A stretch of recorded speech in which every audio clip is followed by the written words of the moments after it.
When all else fails, when the batteries don't work, is we improvise. So.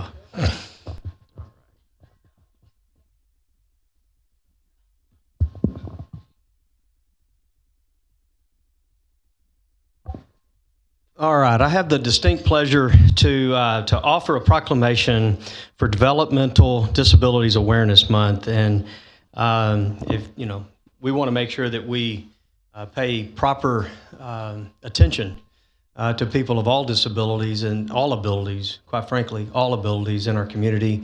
It's very near and dear to my heart. I mean, we're even building an inclusive playground for kids and adults alike of all abilities within our community.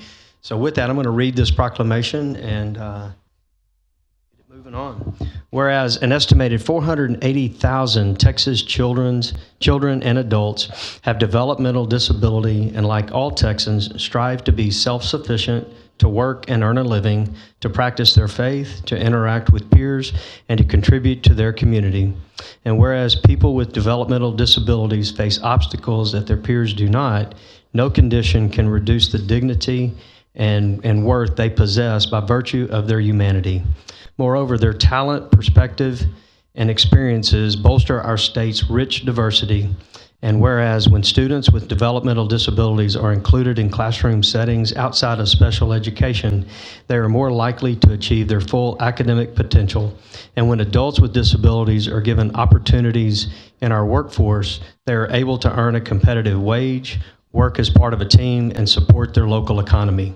And whereas inclusion brings benefits at the societal, community, and individual levels, and it enables people with developmental disabilities to lead longer, healthier lives, engage more fully with the world around them, and give back to others. And whereas each year, the month of March is set aside in order to raise awareness about developmental disabilities and to highlight the importance of including people of all abilities in every aspect of community life.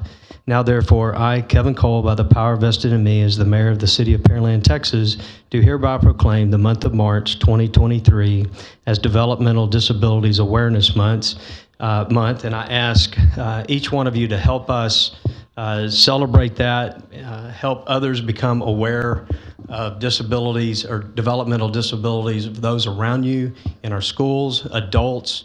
Obviously, if there's a student, they graduate in life and become adults, and they live among us each and every day. And so just be aware of that, but also celebrate that. Go out of your way to even help one when you see somebody with developmental disabilities. Like I said, we're going to be opening a playground here real soon that's an inclusive playground meant for adults and children alike with abilities of all different kinds of abilities to play, congregate, and be together. So we're not just proclaiming it, but we're actually doing it. And so with that, I'd like to turn it over, if this will reach, to talk a little bit about what this means to you guys. Okay, we're gonna really quickly introduce ourselves. So my name is Morgan Foster, and I am with Texas A&M AgriLife Extension Service in partnership with the Texas Council for Developmental Disabilities. My name is Alexandra Venegas. I'm a program coordinator also with Texas A&M AgriLife and TCDD. And my name is Brianna Tenbrink. I'm the Leadership and Advocacy Program Manager at Texas Council for Developmental Disabilities. Hello, I'm Kevin Macias. I work at Pearland ISD, and I'm a special programs educator. All right, and on behalf of Texas A&M, AgriLife Extension Service, TCDD, and Pearland ISD, we would like to thank the City of Pearland for recognizing March 2023 as Developmental Disabilities Awareness Month. 28% of Texans have a disability, and this includes our individuals with intellectual and developmental disabilities. We will continue to strive to make education, programs, information, and resources more accessible and inclusive for our developmental disability population, including our population with DD here in Pearland. This impacts us all, and want to thank the community of Pearland to help continue bringing awareness to this population. So thank you all.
Hey, guys, let's go ahead and get rocking and rolling. Mr. Owens?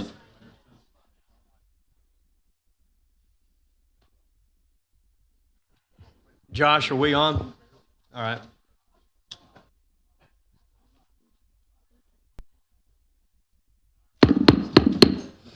All right, we will open the City Council regular meeting agenda for Monday, March 27th, 2023 at 6:30 p.m. We've called that to order. If you would, all rise as Councilmember Hernandez leads us in an invocation, followed by Councilmember Berry in the pledges to both of our flags. Gentlemen. Thank you, Mayor. If you would, please join me in a prayer to get us started. Dear Heavenly Father, thank you very, very much for yet another wonderful day. It started off a little cloudy, but you got us there, as you always do. Really thank everything you do for this city, all of our employees here, all of the elected officials, appointed officials, taxpayers, everybody across this nation to keep America strong and safe and prosperous. I know that our future with you in our hearts is bright. And we look forward to having a very productive meeting this evening and doing your will as always. In Jesus' name, amen.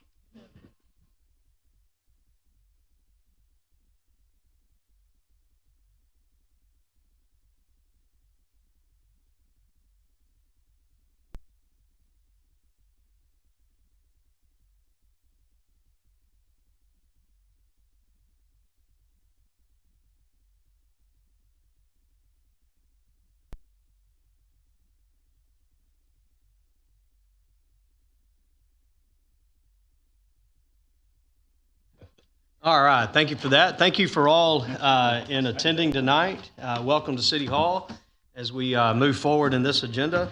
Madam Secretary, we'll have a certification of quorum. I will certify we do have a quorum present as all members are present in the chambers. So with that, we will move to citizens' comments. I know we have a couple of folks that have general comments, and then we probably have several that are speaking on a particular item. When we get to that item, we will call you up to offer your comments at that time. Mayor Pro Tem, would you proceed? Thank you, Mayor. First up, Ms. Stephanie Tanner. We'll go to the podium, give us your name and address for the record, and limit your comments to 3 minutes. Thank you for being here.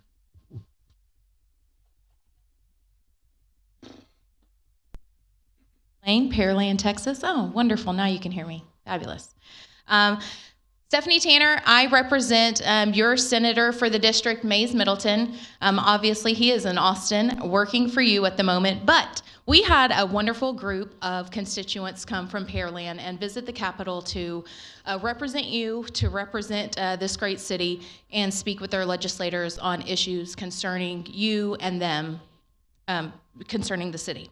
So on that day, we decided to do a Senate resolution. So here we go. I will not read the whole thing because it is quite lengthy, but I will read the highlights. So let's start. Senate Resolution number 213. Whereas proud residents of Pearland are gathering in Austin on February 22nd, 2023 to celebrate Pearland Day at the state capitol. And whereas spanning Brazoria, Fort Bend, and Harris counties, Pearland was originally established as Mark Belt in 1893. The town's name was changed the following year to reflect the large number of pear trees in the area. By 1898, Pearland had a newspaper, 12 businesses, and 75 residents. However, because many of the pear trees were destroyed by the 1900 and 1915 Galveston hurricanes, population growth slowed for a considerable time. The planting of oranges and figs helped revive local agriculture until the freeze of 1918 caused another wave of damage. Pearland again recovered when oil and gas were discovered in the area in 1934, which led to the development of the Hastings oil field. And whereas since the 1970s, Pearland has experienced explosive growth and substantial development from its humble beginnings, Pearland has become one of the fastest growing communities in the country. The residents of Pearland can take great civic pride in their community as they continue to celebrate its neighborly spirit and cherish traditions for generations to come. Now, therefore, be it that the Senate of the State of Texas 88th Legislature hereby recognize February 22nd, 2023 as Pearland Day at the State Capitol and extend to the visiting delegation its sincere best wishes for a meaningful and memorable stay in Austin. I think there's another page. Sorry. Be it resolved that a copy of this resolution is prepared for the delegation as an expression of esteem from the Texas Senate. Signed, the President of the Senate, Dan Patrick, and also the Secretary of the Senate, Patsy Shaw, and of course, your SD 11 Senator Mays Middleton. That's it. Thank you for that, Stephanie. Stephanie is correct. I think we had some 80 to 100 people that traveled to Austin for Pearland Day in Austin here a few weeks back. So we thank you for the hospitality. Sure. To the senator as well as our state representatives for all that they do there for us. Thank you. Appreciate it. All right, next up, the Missouri County Veterans Day Parade. Last name Jasso? Jasso. Thank you for being here.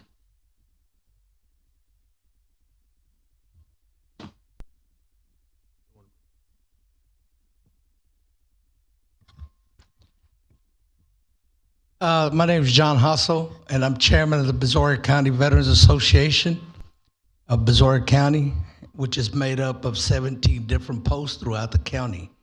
We've been in existence celebrating our 25th anniversary this year, and every year we've gotten together to celebrate Veterans Day on November the 11th of each year.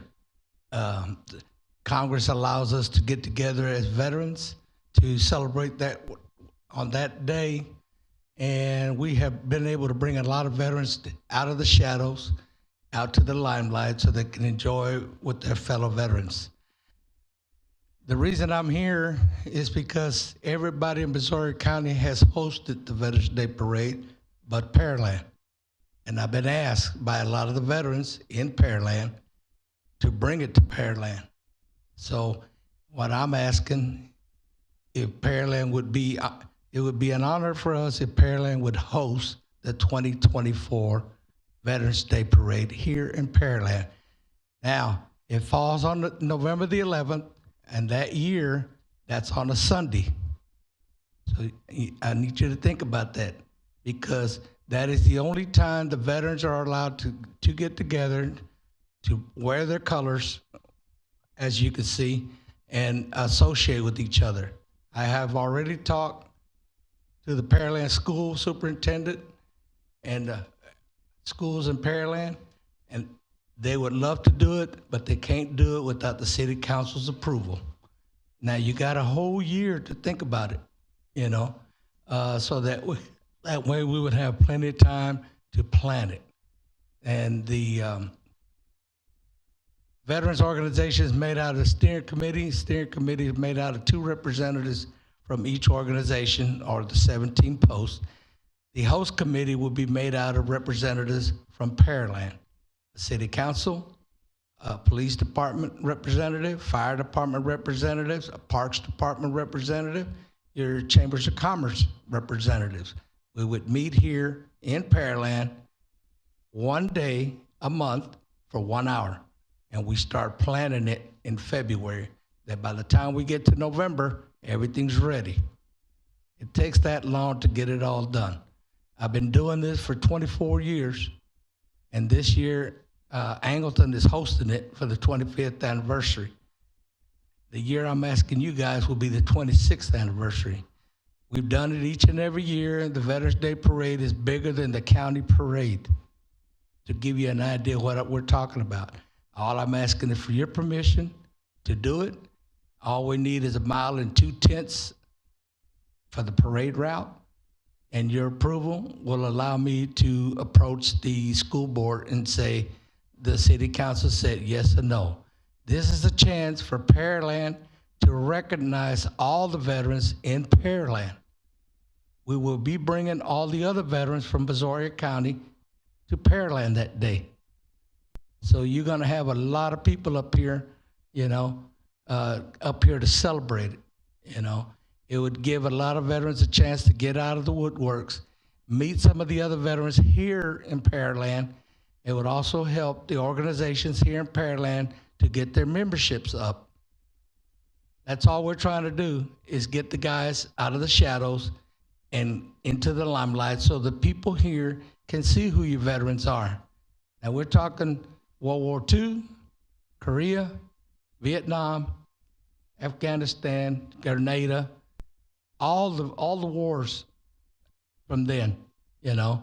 These are all veterans that are coming out, and this is how we can help those guys get over their shock that they went through. As I'm an example of one of them. I'm a Vietnam veteran, you know. But the main reason this has been going on for 24 years is because the Lord came into my dream one night and told me, you're gonna make me a Veterans Day parade.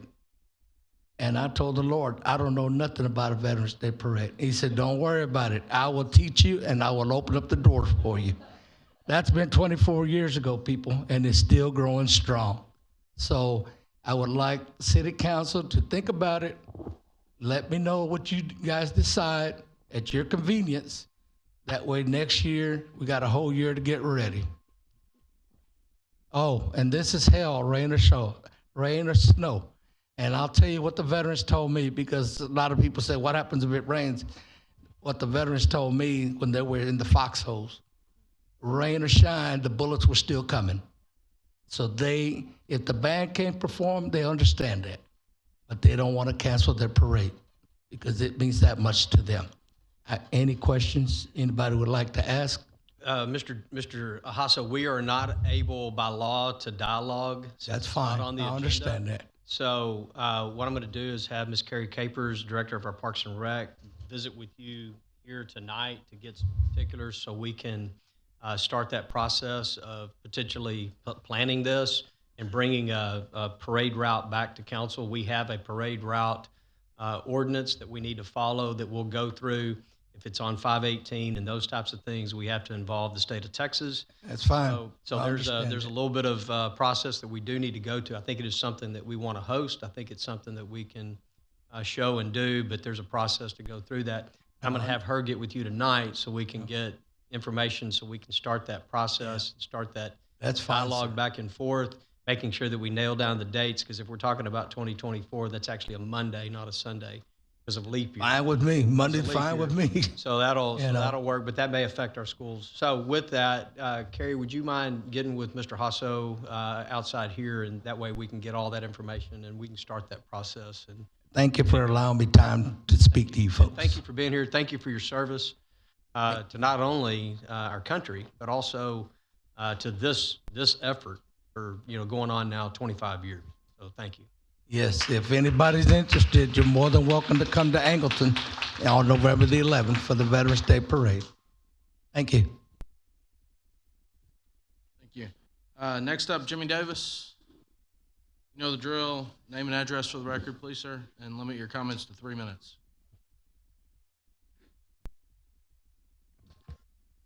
Jimmy Davis, 5004 Combsville Street.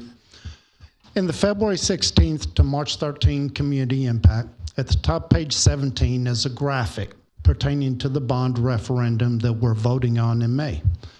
It provides a picture of debt service tax rates for the previous 4 years, this year, and the next 3.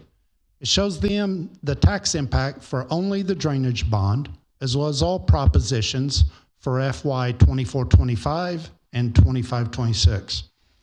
The paper indicates the source of the information is the city of Pearland. As a resident, I've heard that these bonds will only add 1 penny to the debt rate.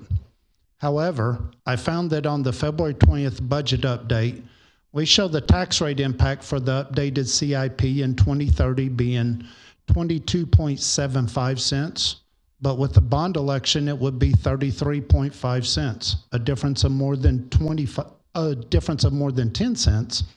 And for FY25, the first year, the difference is 2.25 cents instead of 1 cent. This seems to suggest taxpayers have been misled on what the real impact is going to be for these bonds. Can accurate information with the impact of each proposition be provided to the taxpayers instead of the misinformation we've been given? Is there any study that says this is going to stop all homes from flooding in these neighborhoods, or what percentage of homes that have flooded will not after these measures? I'm very sympathetic to flooding. In Corrigan, about 70% of our homes flooded in Harvey. I wonder how many of the people dealing with it now in these areas on this bond proposal are going to see relief and not flood again. Based on the Exhibit A from the committee, it appears about 10% of the projects have no repetitive loss homes, or they're contingent on Clear Creek, which we don't control. When are residents going to get an update on AMI? It's over 3 years past due. When's it finally going to be finished? When are we going to be able to see our water consumption in relatively real time? Can we find out how many meters have had to be swapped out last year? Finally, a couple weeks ago, I was walking at Centennial Park along Mary's Creek, and twice I had to cross the creek. Each time my wife and I crossing Mary's Creek, it smelled a strong sewer smell. It only emanated as we were crossing over the water, though. In light of the issues we had with all the wastewater treatment plants, the JHEC, tampering with the samples before it was sent for testing, I hope y'all can understand the concern that it kind of smelled like untreated sewage has been dumped in Mary's Creek, and that's what we smell. Because when we got 10 feet away from the creek, the smell was gone. It was the water that was smelling. Thank you. Thank you for those comments. Next up, Marty Schroer. Thank you for being here. If you go to the podium, give us your name and address for the record and limit your comments to 3 minutes. Hi, I'm Marty Schroer, 2901 Amanda Lee Drive. Reason I'm here is I'm a home builder, custom builder, and we run into a few things in Pearland that we have obstacles we have to deal with. And one we have is for a client that's sitting here too, where the project, the house was built back on what they call a flag lot. And to get to the house, it's almost 700 feet. Our plumber asked us, well, actually told us that we needed to put a 2-inch water line in back to the property to be able to have enough pressure. When we did it, then we had to put in a 2-inch meter. Then we got the water bill. And the water bill is not like a regular 1-inch meter. It's $365 for the base. The home we built is only 2,400 square feet in with 2 bathrooms, or 2.5 bathrooms. And what we were asking the city council, that if they might help us with the water district to see if we could get a variance on the billing because of the fact we had to go back so far. We're not consuming any more than what an ordinary 1-inch resident would consume. And the 2-inch meter, the reason why it's so expensive, is designed to have it up to 6.5 units running on it. And that's why it's billed so high. And this is just one resident, like a normal resident, but with a particular situation where we had to put a 2-inch line in to get back to the house for the house to have pressure. So we're just, we're here to see if we could have you all help us see if we can get billed at a normal rate. Now the mayor had come back, and when I had written and had mentioned about putting a 1-inch meter in, but again, I asked my plumber about it, and he said with that length of pipe, he's still afraid that we wouldn't have enough pressure. So, and thank you for the suggestion, and it could have worked. But that's all I have. All right. Marty, thank you for your comments, and I believe staff has also communicated that we are working internally with a potential variance or change to our ordinance on that. It may still take some time, but I know that's already in process with the staff. It'll ultimately take council to do that. So I appreciate your comments tonight. Thank you. Thank you. All right, and last but not least, Vasily Ignatev. I butchered that, and I do apologize. If you'd give us the right pronunciation and your address for the record. Thank you very much. Good evening, Mr. Mayor, City Council members, and staff. My name is Vasily Ignatiev, and I live at 3202 London Court, Pearland. First, I have a confession to make. It's quite possible that I'm exaggerating the issue of renaming the street. As a former Russian citizen, ex-Red Army officer, and ex-Communist Party member, I have a very bad experience watching very tiny, small issues growing into major disasters. And if you have been watching recent news from Europe, you probably know what I'm talking about. Also, I'd like to mention that my wife gave me zero support in speaking today. She cannot spell English words very well, and to her, the current spelling of Westminster is as good as any. In the past few weeks, I've been exchanging messages with the staff and councilperson Hernandez, including Ms. Taryn Creedle, Megan Flowers, and Scott Lightfoot. The correspondence that came from them was very respectful and professional. Thank you very much. Unfortunately, I have not received an answer to my question why, on a number of occasions, the city replaced the signs with correctly spelled Westminster and took them down a few days later. I hope that this council will be able to review this issue objectively and make an informed, responsible decision based on the merits of the expressed arguments. In my opinion, the most convincing argument voiced by the city was that the renaming of the street can have an undue impact on 100 households as well as a few businesses residing on the affected road. I strongly agree with that. But then I would ask the council to objectively weigh it up against the fact that 15,000 people who drive through Westminster Road every day get a distinct message that it is okay to be illiterate. Regretfully, this message is working very well. While researching this topic, I interviewed a few people, and here is one of the feedbacks I got. Quote, Westminster is the correct spelling. However, in Pearland, for years, it has been spelled Westminster. I don't give a rat's arse how it is spelled, LOL. That response saddened me most because it came from someone who, for the past 30 plus years, has been working as a school teacher. Thank you for your kind attention. Thank you for your comments. I think it's definitely something worth looking into, and I would support we should spell our streets correctly. So whatever that looks like, I'm not sure what it is, but I'm sure there's been a few signs out there that have been misspelled for a while. So I think we go by what's on the plat, so we'll just confirm it matches the plat. Right. That it? All right. Did we have any for specifics when we get up? Okay, good. All right, with that, we will move forward in our agenda. We'll move to public hearing number 1. John, who's doing it? Martin? Martin, would you read into the record what the purpose of the public hearing is, move into your staff report? Thank you, Mayor.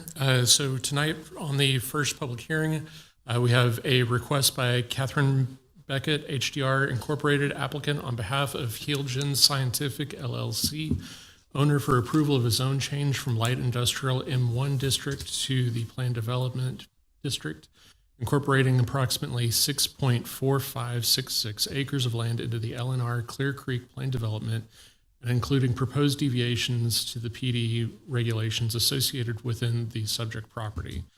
This property is generally located at the southwest corner of the Sam Houston Parkway, West and Hooper Road. So you can see here in the aerial map the existing zoning of the property and some of the developments around. Just to the east on the other side of Hooper Road, we did an extension previously for extending the zoning of the LNR to that land. So that's where it has its contiguity. The future land use map currently shows this whole area as the Lower Kirby Urban Center. And when you take a look at the aerial and surrounding developments, you can see the highway, and then a variety of undeveloped properties. Just to the southeast, you have Dover, and then some other of our industrial developments within the Lower Kirby region. So this property was annexed in 2001 and has remained undeveloped and is currently not platted. The LNRPD was approved under the Land Use and Urban Development Ordinance in 2004, and the request would be the fourth addendum adding property within that existing planned development. Here we have some recent images of the property. This one from the Beltway on Hooper looking towards the property. This one looking up towards the Beltway. You can see a large amount of trees on that property. As discussed, there are a few deviations that are being requested on top of the already mild form-based code that is within the LNR plan development. They're requesting to allow metal panels exceeding the allowable 25% and up to 50% on the upper floors of the building's exterior, and then maintaining the accent materials that are found within the plan development. And then the applicant's also proposing to have a change just for this property for the minimum glazing of 30% to increase with an allowable max of 80%. And this would be for the public-facing side, so the Beltway side and the Hooper Road side. And then a few other deviations. The solid portions of the building should consider colors that represent the color range of natural materials and culture found within Texas, including but not limited to the color palette that is provided within the LNR. And then stamped concrete would be allowed within this portion, and then an allowance for signage to be attached to the exterior glass that they are proposing. So the Planning and Zoning Commission held their public hearing on March 6th, and at the commission, they generally discussed the architecture of the building and the prominence of that building that it'll have on the Beltway. Afterwards, the commission voted 5-0 to approve the requested zone change from light industrial to planned development with the proposed deviations. With that, Mayor, I'll pass it back to you. All right, thank you for that. Is the applicant present? Oh, there we go. You have a presentation, or are you just here to answer questions? Wonderful. Well, thank you for being here tonight. We may have some questions for you here in just a minute. With that, we'll move forward in our public hearing. For those wishing to speak for or against this proposed request, you can go to the podium, give your name and address for the record, and have 3 minutes to speak. Second request for those wanting to voice their opinion for or against this proposed request. And third and final time, those wishing to speak for or against this proposed request. Seeing no one moving in that direction, we'll turn it over to City Council for questions, comments, concerns. Anyone have anything?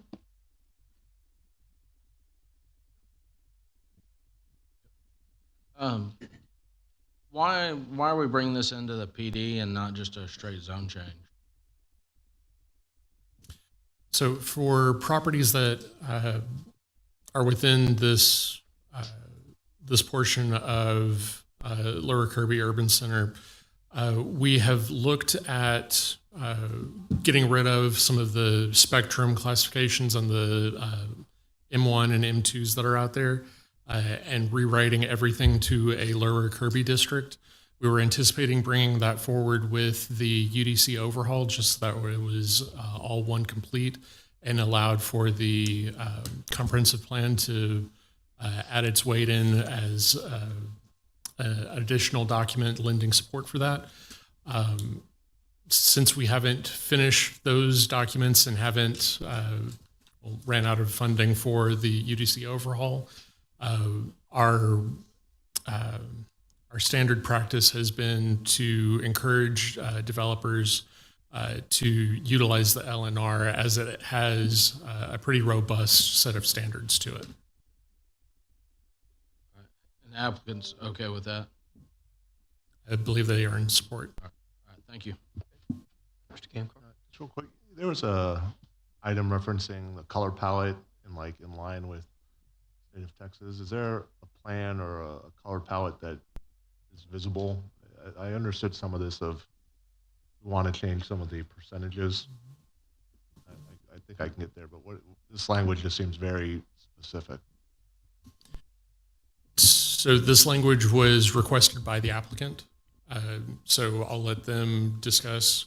And if you give me a little while, I will try and find that color palette. And if you would, give us your name and address for the record before answering the question. Thank you for being here. I'm David Day with HDR. I represent Helgen Scientific. The address is 8750 North Central Expressway, Suite 100, Dallas, Texas.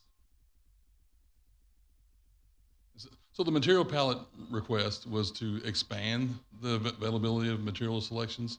And this is done before we even began the building design.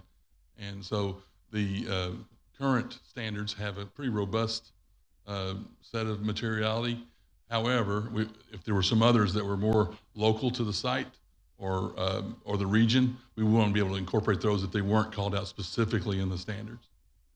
And do you have a current palette or building skin that you guys want to use? It should be some renderings in the packet, in the agenda packet, that you can see those. But typically, it's going to be a limestone or a stone material at the base of the building, and glass and metal panels, and all those are consistent with the standards. Sounds great. Good deal. Any other questions, comments? Mr. Koza?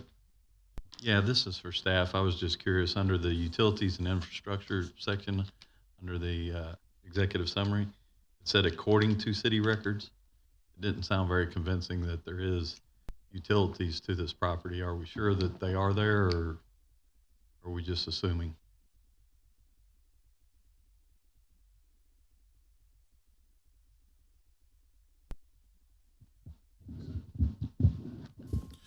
We always utilize our handy GIS information, and the current GIS indicates that there is a sewer line on the west side of Hooper and a water line on the east side of Hooper. So there are utilities within the area for development.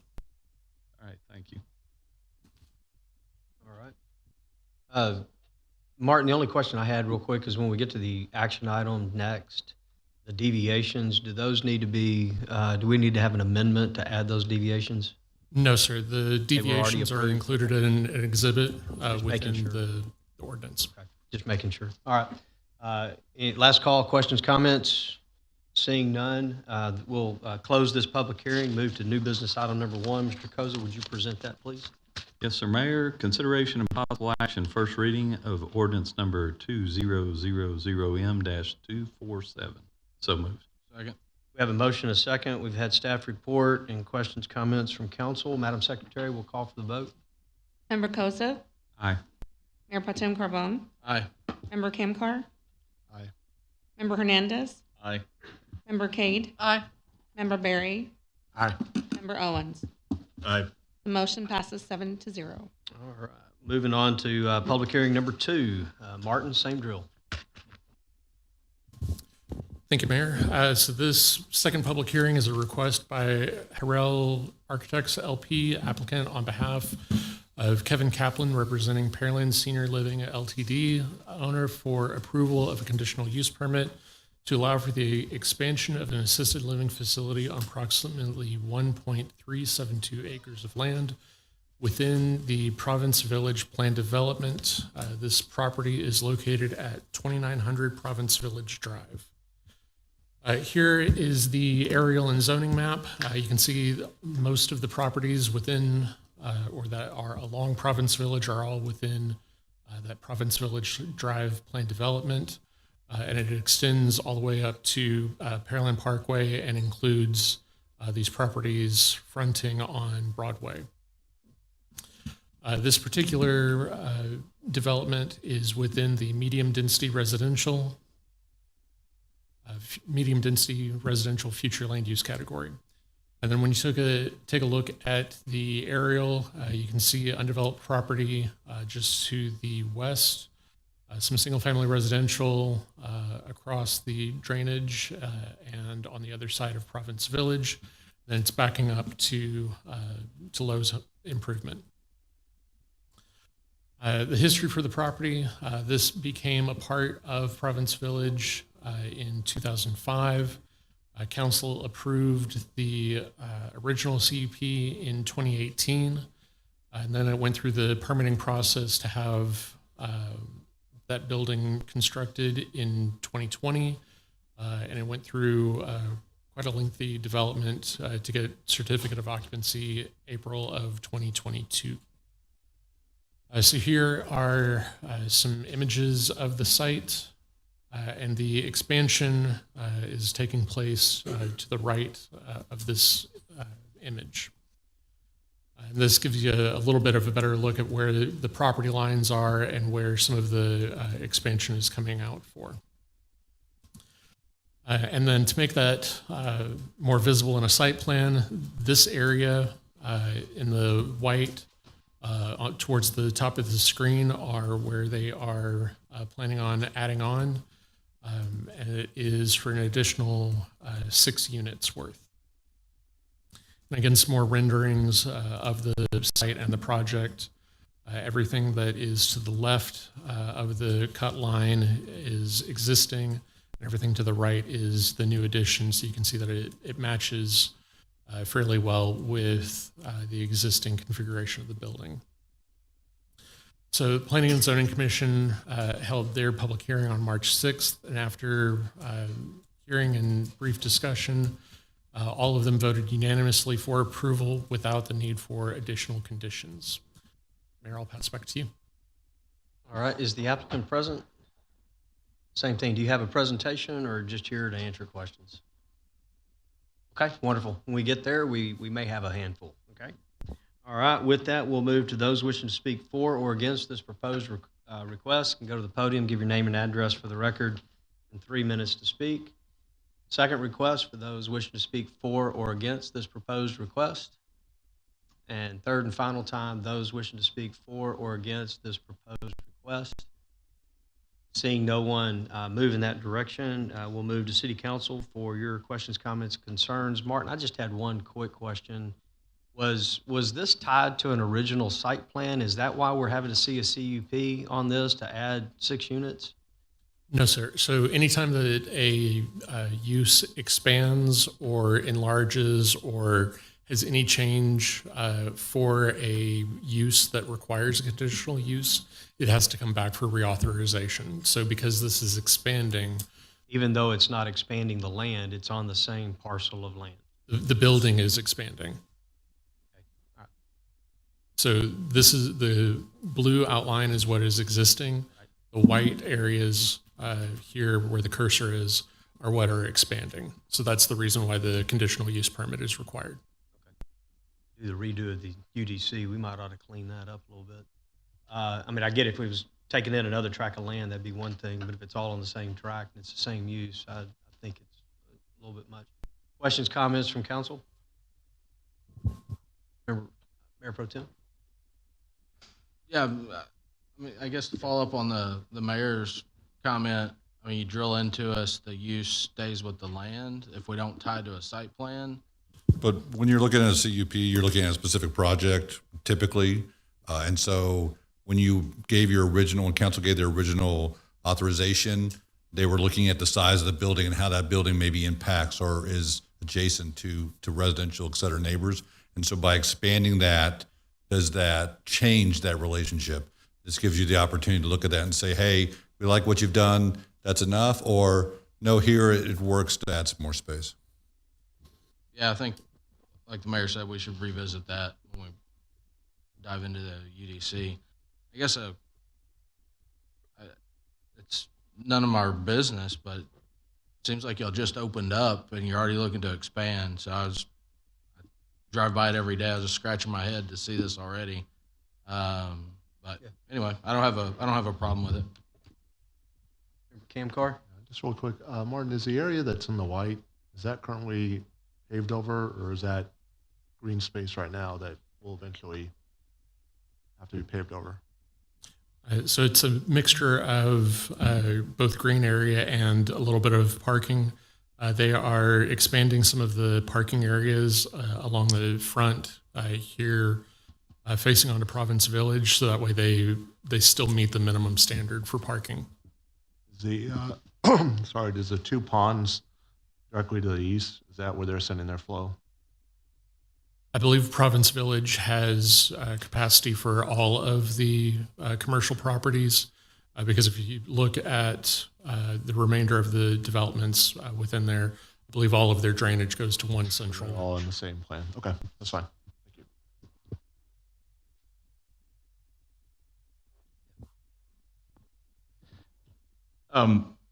This is an unrelated project, but it came before us a while back. The house concerts CUP.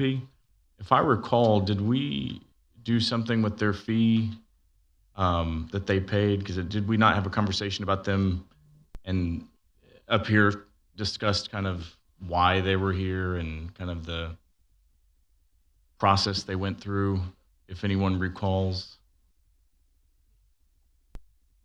I recall that we found a way to get that project moving forward. I don't recall anything about the fee. Okay.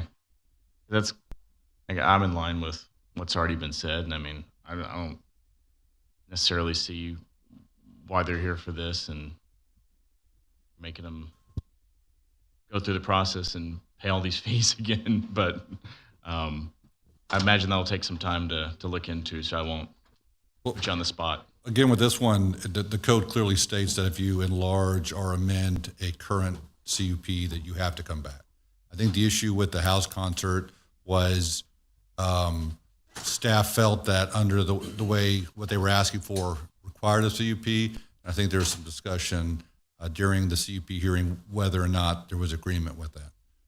But with regard to this, there is no question based on code that a CUP process was required. Understand that. I guess I'll just lend my voice to what's already been said then, that maybe we should take a look at it. That's all. Thanks, Mayor. Any other questions, comments? Seeing none. And I agree, John, that's what the code says, and you guys are following it to a T. It's no problem there. Just when we do get up or, looking at the UDC, we might want to streamline that a little bit, especially if it's within the lot, it's not going over, easements and that type of thing. I would encourage you guys to look at the acre next door since you've been moving so fast. It's open, it's available, and would love to see you guys continue to expand. It's that'd be real good in finishing in that Province Village Drive there. So with that, we will close this public hearing and move to new business item number 2. Mr. Camcar, would you present number 2, please? Thank you, Mayor. Consideration possible action resolution R2023-CUP23-05. So moved. We have a motion, a second, staff report, and we've had questions, comments from council. With that, Madam Secretary, we'll call for the vote. Member Camcar? Aye. Member Hernandez? Aye. Member Cade? Member Berry? Aye. Member Owens? Member Koza? Aye. Mayor Pro Tem Carbone? Aye. The motion passes 7-0. All right. With that, we'll move to public hearing number 3. Martin, take it away. Thank you, Mayor. So this public hearing is a request by Adil Zahir, applicant, on behalf of Riaz Maknaji, representing Fondren Real Estate LLC, owner, for approval of a conditional use permit for gasoline with or without auto wash self-service. The use within the general commercial district to accommodate a fuel station associated with a proposed convenience store and retail shop. This is all approximately on 2.3973 acres of land. The general location is the northwest corner of Macawa Road and the future extension of McCard Road. So this is the aerial and zoning of the property and the properties around it. You can see it is all within the general commercial, and then on some adjacent lots, you've got some R1 and some light industry M1. The future land use plan for this area is primarily industrial until you get north of Scott Lane, where there's some medium density residential. This aerial shows where the site is located and also shows some of McCart Road being constructed. So there are undeveloped properties on 3 sides and a single-family residence just north of the total site, not north of the subject property, though. So the gas station buffer map indicates that there are 5 within 1 mile, 1 that is outside of Pearland's jurisdiction, and then 15 within 2 miles, 4 of which are outside of Pearland, and 24 within 3, and 6 of which are outside of Pearland. So City Council approved the conditional use permit for the gas station back in January of 2022. Both the plat and the commercial permit for the civil site work were submitted to the city in 2022, and we're currently under review. The plat has been approved and is in the process of being recorded. During the review process for the commercial permit, there's been a delay for the letter of map revision process to remove the floodway designation from the property. The applicant has been working with the city engineer to get a conditional letter of LOMAR, letter of map revision. God, I'll get it one day, and gain approval from FEMA. Due to the LOMAR process, the applicant has been unable to get approval for the commercial permit within the year time frame as established by the Unified Development Code, and the approved CP has since expired as of January 2023. So here are some views looking at the property. And then here is the detailed site plan. And here are a couple of renderings of the project.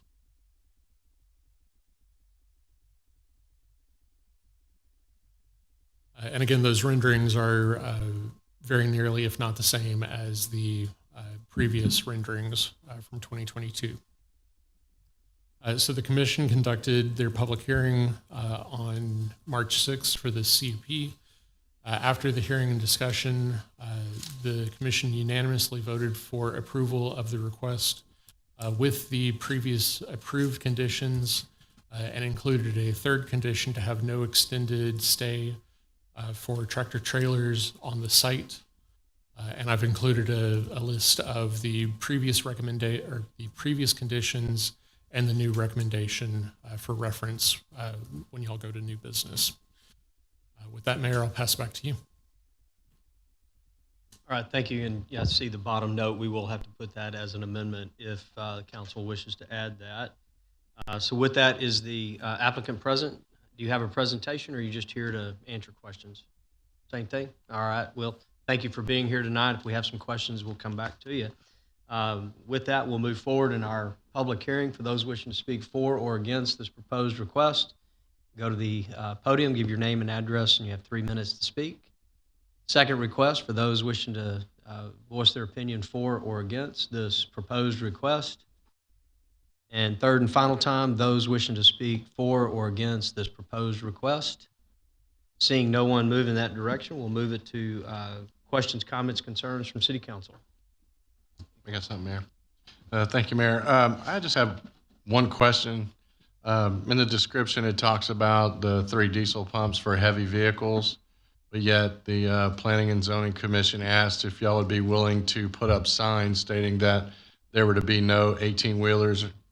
Would y'all also be in favor of the heavy trucks as well? My concern is the fact that McCalla is a pretty rough road as it is, and it's in the near future going to need some substantial improvement. So I've got a little bit of concern with that. Although McCard is already, it's going to be a brand new road up until that point on the west side of McCalla. I want to know how you plan to handle that.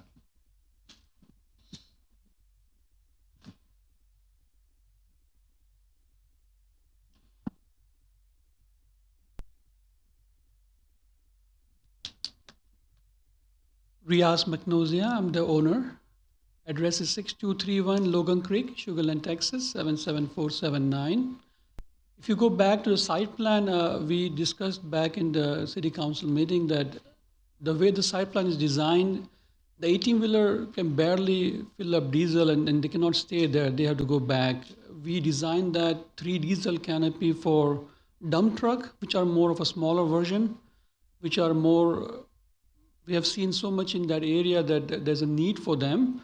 And if we don't design that, then they will come on the regular pumps. And when they come regular pumps, the spacing is not wide enough.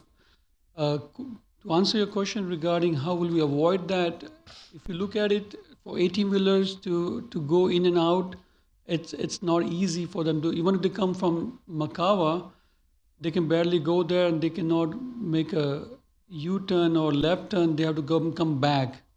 And we will post a sign saying like no 18-wheeler can park overnight. Yeah. Or I would say like they cannot park a substantial amount of time period. I understand. And, you know, unfortunately, I do work with a lot of dump truck drivers. And I know that those vehicles are pretty heavy. I know that they're probably not going to go, very unlikely that they're going to go through the gas station with a load as part of in their vehicles. But at the end of the day, I'm having a really hard time wrapping my head around Makawa right there. I don't know what can we do in this case? I mean, do we have any plans to future expansion from Makawa? We're in final design of Makawa as we speak. I think Yeah. we let it sometime at the end of the year, early next year. So we are in final design. We're near the end of environmental approval, that process. Once we have environmental approval, we'll be able to start the land acquisition. That's probably 12 to 18 months, and then we'll start the bidding process at that. So we're still probably a couple of years off from getting construction started, and then we probably have a couple of years of construction as well. Are these individuals affected by the land acquisition associated with that? I believe that the right-of-way taking is actually is shown on their site plan. So the additional right-of-way we need for the widening of Makawa is already accommodated. Okay, so it's already contemplated in there. When exactly, what are we going to do there? Are we doing concrete curb and gutter on that? It'll be concrete curb and gutter, 4 lanes, divided. And that's one of our 80% federally funded projects. So we're contributing 20%. It'll go from 518 all the way to the Beltway. Any idea on what timeline that may start? I would say we're a minimum of 2 years off from starting construction because we'll hopefully be starting the land acquisition here in the next few months. And sir, when do you plan to start construction, assuming this is approved? We're expecting the LOMAR to be approved sometime in the next 90 to 120 days. And after that, it takes about almost 9 to 11 months to finish construction. So next year, by June for sure. Summer, about the time that construction's about to start on Macau. 18 months, what I heard, 16 to 18 months. Right. Being complete. Okay. I don't really necessarily have a problem with it, given that, you know, there's going to be about a 6 or 8 month window that their construction completes, but our construction is going to start on Makawa. Our TxDOT's construction is going to start. It's going to be a mess on Makawa. So I want to know how we're going to mitigate that, assuming that this is approved. What are our options there? I mean, we're going to have cones and barriers for what? A year? It'll be Probably 18 to 24 months. And, you know, the construction plans will include a traffic control plan that accommodates existing businesses and other locations just to make sure they have access throughout construction. They will be impacted, you know, it'll be a mess, but we'll make sure we maintain access to all the properties. If they have access off both roads, there may be a period of time where they don't have access off of Makawa, but that'll be restored. And then, okay, so I guess there's a little bit more to it. So we have the McCard interchange is going to open. We don't know what's going to develop down that road. We don't know whether it's going to be business or residential. I don't necessarily mind the idea of a gas station, but the big trucks I kind of have a little bit of heartburn with. But unfortunately, we already have a lot of industry down that road, so getting around the big trucks is not going to be very easy. So I think the question on that, Trent, do we know, how are we designating McCard when it opens? I know a lot of our corridors are designated a non-truck route. I'm not sure if it's going to be designated that way or not. I know Magnolia and some of the other ones are. I'm not sure. So I believe right now McCard is not designated as a truck route, and so it's our truck ordinance basically reads that to get to a destination they have to stay on the state routes, which are designated for trucks, and then go directly when they have to leave the state route, the shortest route to their destination, the shortest route back to the state system. So even the trucks delivering for them can only go to them. They can't go down McCowa. They can go McCowa and they can go across the bridge back to 35 and out, but they can't go down McCard like west, per the ordinance. So it doesn't mean that they don't. That go. I mean, we have to, from an enforcement standpoint, though, we have the enforcement measures. Yeah, I would like to keep an eye on that, so that we don't necessarily impede the progress on that road, given, higher truck traffic than what we'd expect. With McCowa being, so industrial as it is, and with the new construction, I think we'll be fine. So, So McCowa is designated as a truck route, as well as that short segment of McCard between McCowa and 35. But I would not. We would not recommend the rest of McCard. Okay. All right. That may change depending on zoning. I know right there at the node and a little bit further west, we have it designated in the future land use plan as industrial area. So as that develops and moves forward, that might change a little bit, but that would be one thing. Other questions, comments? Mr. Koza? Yes, this is for the owner on the Diesel Island right there. As far as the height of the canopy, is it going to be a taller canopy? You kind of alluded to what I was curious about as far as why the diesel was separated from the gas pumps, because most of the times they're together. So will it be higher to accommodate dump trucks? Yes, sir. The diesel canopy is always a little bit higher than the normal canopy because of the height of the trucks and all those things. Okay, so it is being built for a dump truck, not for Correct. a regular truck. Okay, thank you. Any other questions? Mr. Hernandez? Thank you, Mayor. I don't really see where 18-wheelers could park here. Is there a spot that was of concern to the planning and zoning? Because I don't want to just arbitrarily tell them put up this sign. I don't see the need for it. But so some of the P&Z members had some experience of driving this portion of McCowa at very early mornings and recognized that some of the pipe yards take shipments early in the morning and that they may seek places to park and hang out until their shipments are available to either be dropped off or picked up. And that P&Z member did not want to enable this site to become a truck parking lot. But is there like a specific sign? I mean, I don't know. I don't see that condition. I'm fine with the others that were already existing, but I don't see their need for. Basically, what I think they were envisioning was something similar to the Buc-ee's sign, so something kind of like a little yard sign type thing with a not very a directional sign essentially. Member Hernandez, I experienced this on 35. Yeah, you'll get 18-wheelers that are looking for a place to spend the night. And if they can pull in, they'll pull in and spend the night, whether they're there for you or somebody else. So a sign like that just helps reinforce something like that. We get to that point. What's the definition of extended stay? Yeah, that was my next question. Yeah. Darren, do we have a definition of that?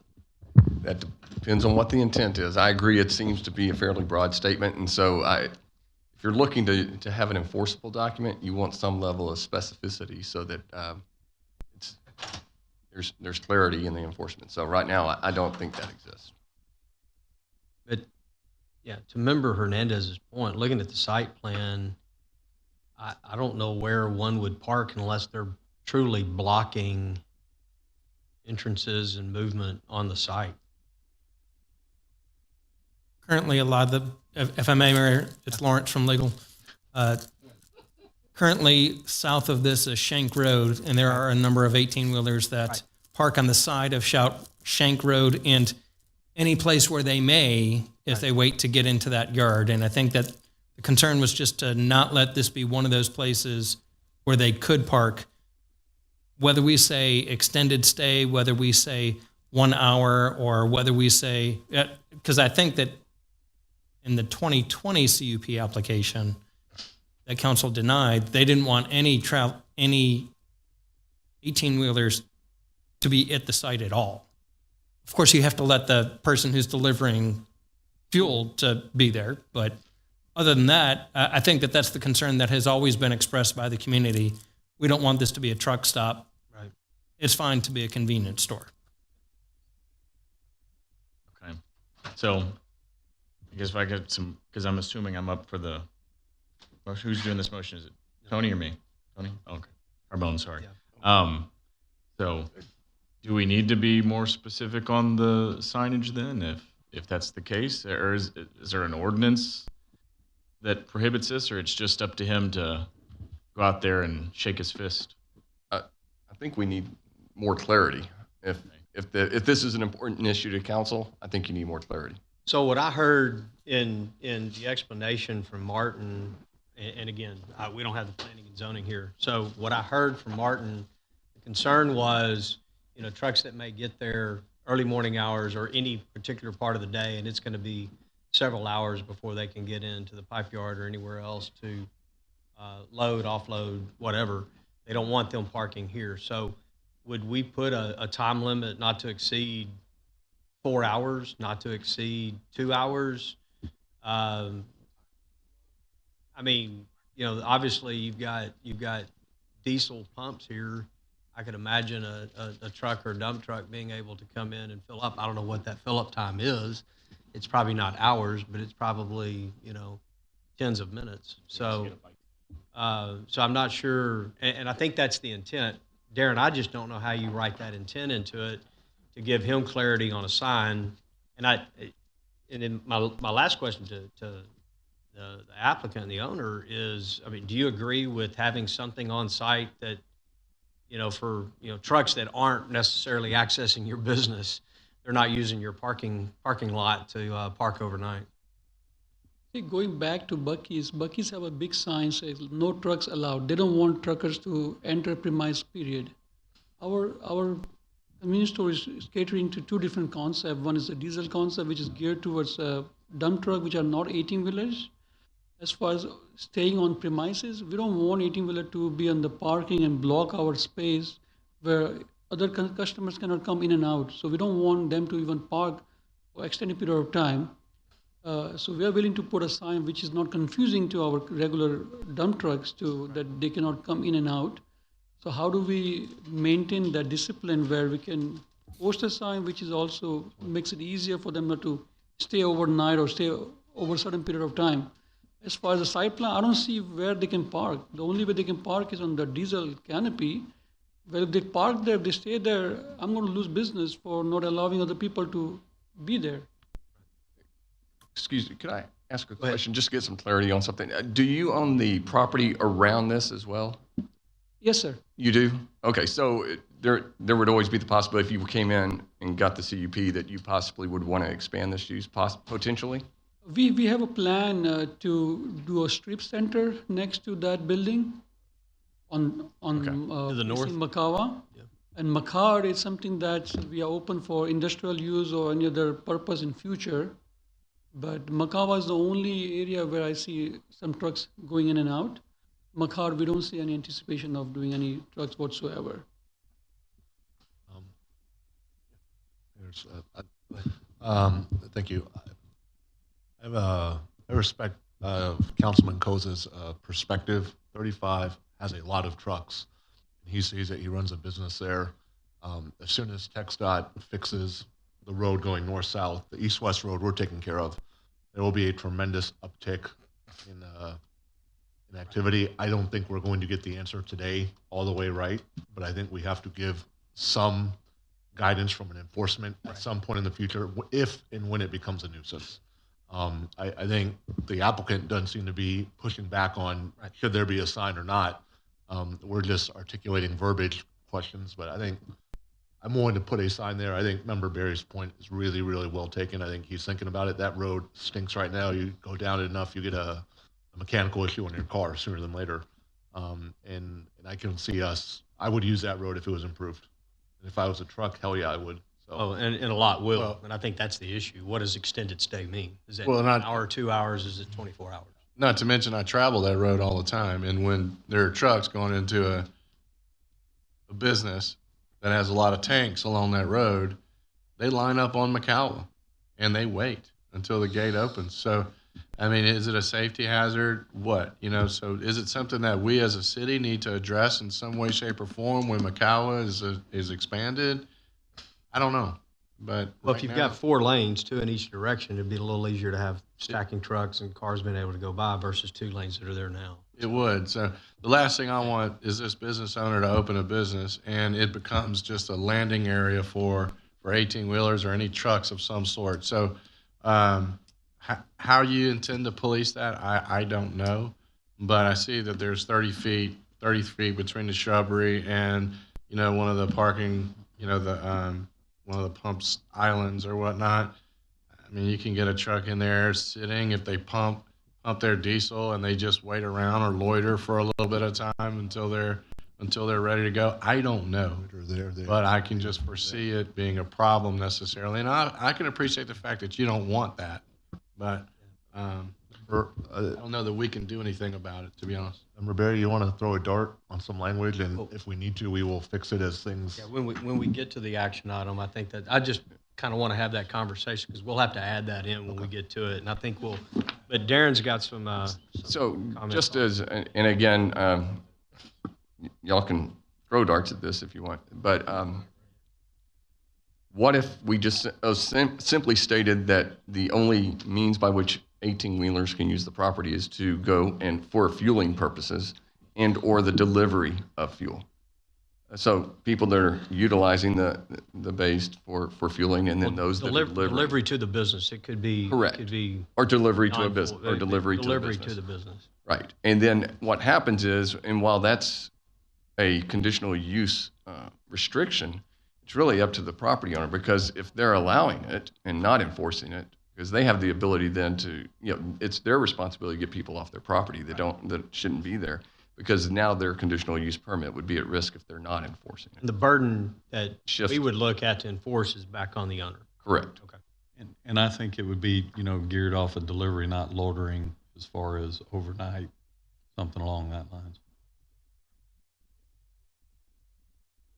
Excuse me. You would limit the use of the property by 18-wheelers, except for those purposes. Yeah, because if they're delivering chips or beer or Coke or something like that, that's not So a for problem. deliveries to the business and or those that are utilizing the fueling base. So let me ask something. Would it, and I don't want to belabor this, I want to solve this tonight, but I'm thinking we have another public hearing. Let's do that public hearing, come back to this one, if it's okay with, we can defer number 3 until we come back to it. Darren, could we wordsmith something real quick on what we could do as an amendment? I'm hearing the majority saying, let's put something in place. That way, we're not literally wordsmithing it with the action item on the table. We can move on, come back, have something put into place, and then we can talk about it and move forward. I'm happy to help work on that, Mayor, but I did want to make sure I understand. I think that there's a definition in the UDC for 18-wheelers that would make it a truck stop if they were there fueling. So that's not going to be, they're not going to go there to get fuel, but that's an 18-wheeler. Are there similar concerns about dump trucks from City Council? I don't hear that. The concern is 18-wheelers that are not supposed to be there delivering goods to the owner of that business. So when we come back with something, I just want to make sure that you understand it might not be what you're expecting, because if they were there for fueling or something like that, that is a different classification in the UDC, and that's not going to happen there. But the dump truck can. And I'll let him speak for himself, but if what I heard, that diesel fuel island on the north side is for dump trucks, not 18-wheelers. Okay. So that's not taking business away from him. That's what his intent is. I think, and trying to weave this other, I think we can move on and come back here in just a few minutes and resolve the issue. Could we not just say no 18-wheelers? With the understanding? Except for any potential deliveries to the property. Yeah. Or to the business. That way? Yeah, I mean, are you okay with that? No 18-wheelers except for deliveries?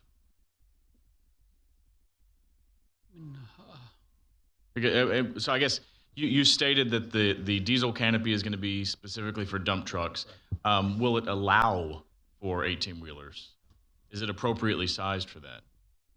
It's very hard for us to enforce. If an 18-wheeler come and fill up diesel, how will somebody monitor and policing out? We can certainly put a big sign that says 18-wheelers are prohibited to come at the premises and stay more than an hour or more than 30 minutes. If there's a concern that can validate that, we're willing to do that. You can put a big sign saying like, hey, 18-wheelers cannot stay for more than 30 minutes. But does your canopy, your diesel canopy, does it allow for is it sized appropriately for an 18-wheeler to fill up? Yes. And so if that is the case, if they are going there to fill up, Lawrence, would that then change the definition? I'm going to see if my recollection of the UDC is correct. I didn't get confirmation from planning, so. Okay. So. As the mayor suggested, when we come back to the rules the and action come back item. to this. Yeah, Okay. that's what I'd like to, if other questions, comments other than this, we can come back to new business item number 3. I'd like to go to the public hearing for number 4, dispense of that. Let Lawrence and Darren and others look at a potential definition that we can amend the measure for and move on to business 3. Is that fine? Just Yeah. 2 seconds. But Lawrence, can you also look at it? I mean, I personally don't really care about the 18-wheeler thing. I just don't want them to loiter. And, if you could tell me or let us know what the definition of loitering is from that perspective, that would be great as well. Yeah, by zone admission, it said 30 minutes to an hour max, and you're there. Yeah. If there's a timeline, I don't know if we have a timeline. Any other questions, comments on the public hearing? Seeing none, I'm going to close this docketed public hearing. We're going to move to public hearing number 4. We're going to suspend the rules. We'll come back to new business item number 3 after new business item number 4. So y'all hang tight for just a few minutes. We'll have that definition, and then we can move forward. All right? So with that, where did I go? I'll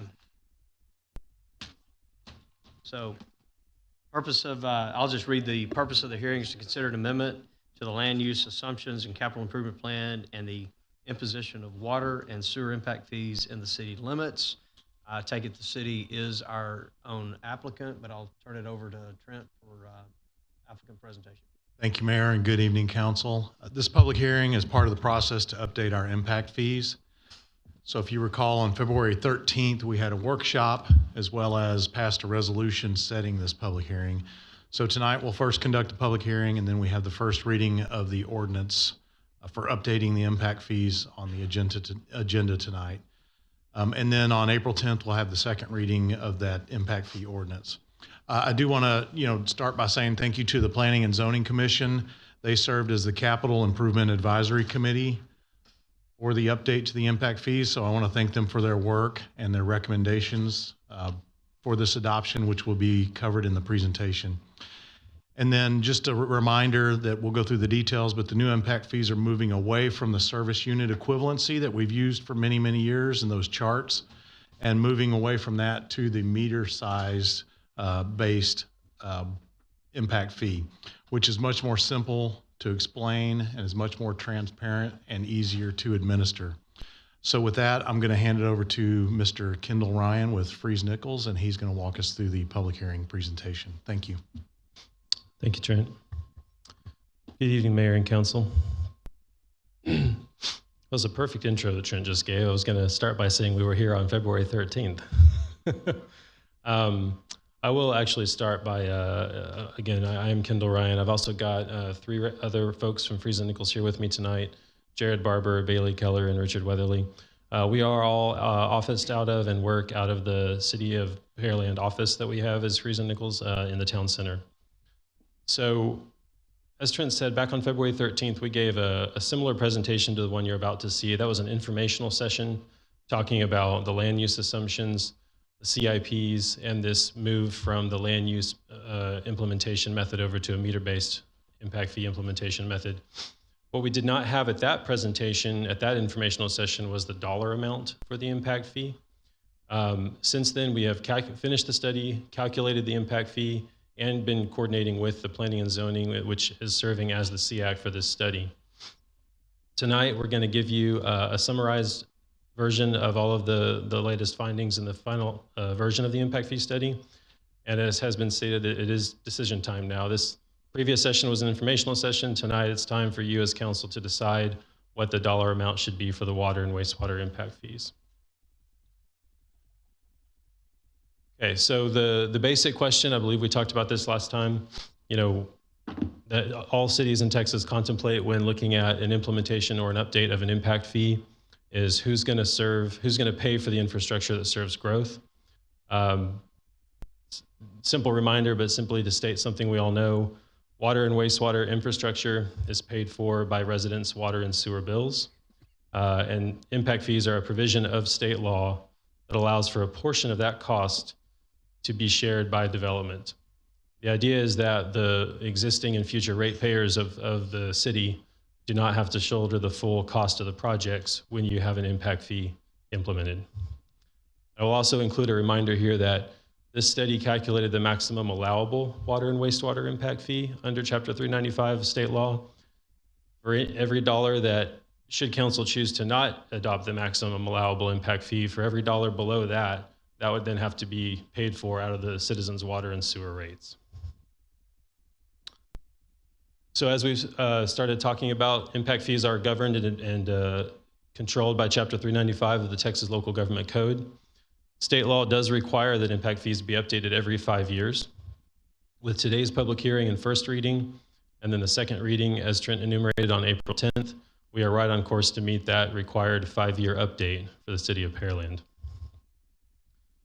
We've also talked about already how impact fees allow the recouping of costs associated with infrastructure to serve growth. As a piece of information, there are 2 ways to calculate impact fees. The city of Pearland has always and continues to utilize the method in the state statute that caps that recouping of the cost to 50% of the total cost of the projects. State law does require that a Capital Improvements Advisory Committee, or a CIAC, CIAC, you'll hear that term a couple of times, provides study input as well as written comments to the council on the land use assumptions, the CIP, and the impact fee. For Pearland, as Trent said, the Planning and Zoning Commission does operate as the CIAC. The CIAC's recommendations are in your council packet tonight. Let's talk about the CIAC's recommendations and input into this study. After the last informational session with council, we went and met with the CIAC on the February 20th, 2023 meeting. Freeze Nichols presented the draft impact fee study at the time, including the overview of the 10-year land use assumptions, the water and wastewater CIPs, and the draft maximum allowable water and wastewater impact fees. On the night of the discussion, the CIAC had 2 pieces of input.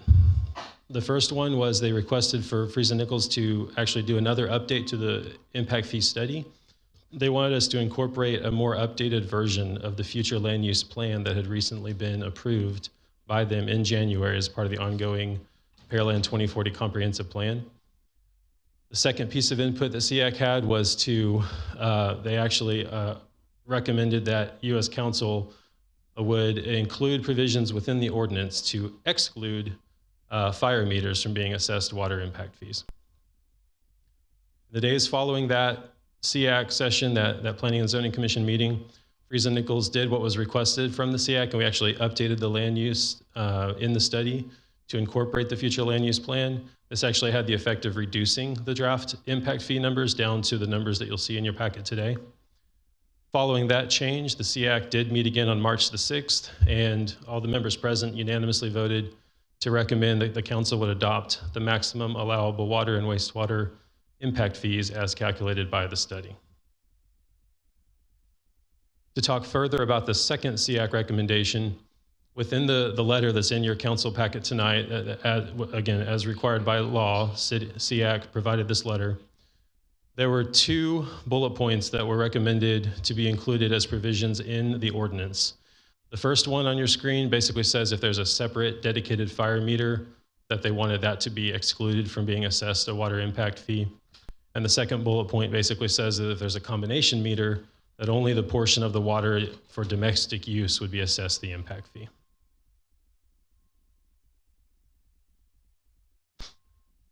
As far as the final land use and the final CIP, we'll present that tonight as required by state law. This is the land use plan that the SEAC wanted us to incorporate into the impact fee calculation numbers. We've included the projected 10-year growth in service unit equivalents. And that number is 8,992 service unit equivalents that are projected over the next 10 years based on this land use. That's an important number because that service unit equivalent is the state required denominator when we go to calculate the max allowable impact fee number. In terms of the capital improvement plans, these 2 maps and all the little dots and numbers here represent projects that are either already constructed or in construction or going to be constructed that will serve growth over the next 10 years that are either water and sewer projects. Part of the requirements of the impact fee study are that we calculate the portion of those projects and the corresponding project cost that would serve that growth over the next 10 years. The total water impact fee eligible cost is $70.6 million, and the total wastewater impact fee eligible cost is $96 million. This slide covers the actual calculation of the impact fee numbers itself, the maximum allowable. The top table, water, and the bottom wastewater, they run the same way. You'll notice that the top line on either table is the $70.6 million total water cost on the top and the $96 million wastewater cost on the bottom table. The next line takes what we call what the code calls the 50% credit, which simply means cut the cost of those projects in half. From there, we take that half of the project cost and we divide by the 10-year growth in service unit equivalents, and that results in the maximum allowable water and wastewater impact fee dollar amounts. So for water, you see $3,926, and for wastewater, that's $5,339. And those are the maximum allowable fees per service unit equivalent, which again for Pearland is a 5/8" water meter. So with the move to the meter-based impact fee assessment, this would be the table now that prospective developers would look at to assess or to kind of figure out what their impact fee would be. The top row is for the 5/8" water meter. You'll recognize the water number of 3926 and the wastewater number of 5339 for a total water and wastewater impact fee of $9,265 for a 5/8" meter. This table does assume that council would decide to adopt the maximum allowable impact fee. At the informational session where this kind of information was presented, there was a request from council to see the general types of developments in Pearland that use different sizes of water meters. So what we did is we went back and worked with staff and looked at the current water meter inventory in the city of Pearland, and we pulled representative types of developments for each of the water meter sizes. So again, this is an example. We do have a note at the bottom that the meter size for every specific building or development are determined by the individual water demands. So again, this is just representative. It does represent restaurants in Pearland typically would have, say, a 1 or 2" meter.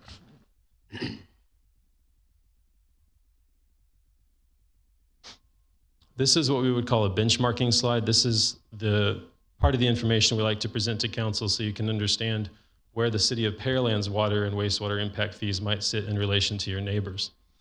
There are two ways that cities got onto this benchmarking chart. They're either a direct or very close neighbor of Pearland geographically, or they're a similarly sized city, say 1 to 200,000 people, continuing to grow just like Pearland is in Texas.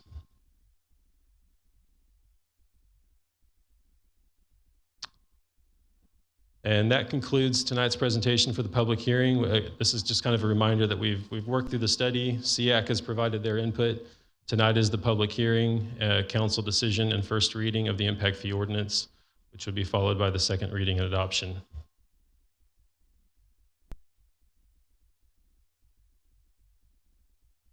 That conclude all of our applicants' report. Yes, sir. Back to you and the council. All right. With that, we will call on the public. For those wishing to speak on this particular issue, can go to the podium, give their name and address for the record, and you have 3 minutes to speak. Second call for those wishing to opine on this particular issue, can go to the podium, give your name and address, and you have 3 minutes to speak. Third and final time, those wishing to offer comment. Seeing no one move in that direction, we'll turn it over to City Council for questions, comments, concerns. One quick question that I had, I think it's slide 10, real quick. There. A couple of things. One, obviously, we have the service unit equivalents for 8 and 10 as being equal, and the same, just had a question around that. And then second, and go to page number 11 real quick. So, for example, we did a school or a hotel, industrial businesses as a 4-inch meter. Under current, the way we currently do it, and I know we're moving away from the way we currently do it, have we looked at what that would be calculated if we were calculating it the way we do today? Obviously, there's a certain equivalence. I think it's going to be the same number, but I want to see if we know. So a same hotel comes in with a 4-inch meter, would they roughly be paying the same impact fee? Would it be less? Would it be more? Would it be severely more? Or would it be, quite a bit less? That's a good question. The general idea is that both the city's current or previous assessment method and the meter-based method are both based on the amount of water being used. So the idea is that it should money out to be relatively the same number. Okay. I just wanted to make sure we're not skewing it one way or the other. Okay. And then do we have a reason for 8 and 10 being the same? Yes, sir. So the city's current meter spec, the particular, e-tron or whatever the current meter is that the city uses, we work with staff to get those specific model and serial numbers and specifications. The current manufacturer of those meters does not have a spec for a 10-inch. And so the thought was, as opposed to using kind of a made-up guess on the service unit equivalence, we would cap it at the 8. So essentially the 8 and 10-inch meter would be the same price. Okay. And obviously on your other chart, there's only 2 in existence in the whole city, so it's not Correct. like it's... That's correct. This is a common occurrence. So, okay. Questions, comments, concerns from council? Excuse me, Mayor. This is Raj. Just wanted to add one sentence there. There are 2 recommendations from SEAC. When we go to new business item, if we have to amend the motion to include those 2 recommendations, if council decides So they didn't to do vote that. on it with those 2 amendments? No, They were in the agreed, letter. They approved. Got it. Okay. Got it. Member Owens? You had a question? Well, Comment? yeah, and we've gone over this a few times before, especially on the restaurants that coming in. The last one we had came in, and the impact fee was $135,000. You can't go to the bank and get a loan for an impact fee that, I'm going to make money in this thing and I'll be able to pay you that money back. Is there anything that we could do, well, just for the restaurant side of it, though, anything that we can do on the cost of working with them on that cost so they can open up? I mean, there's no way you can go to the bank and get that kind of money if you don't have a business. I think ultimately that's a legal question for Mr. Coker, but I don't think we can waive. I think EDC is set up, if they wanted to give somebody an incentive, I think they can pay. Correct. We can't waive fees. We are not authorized to waive capital recovery fees.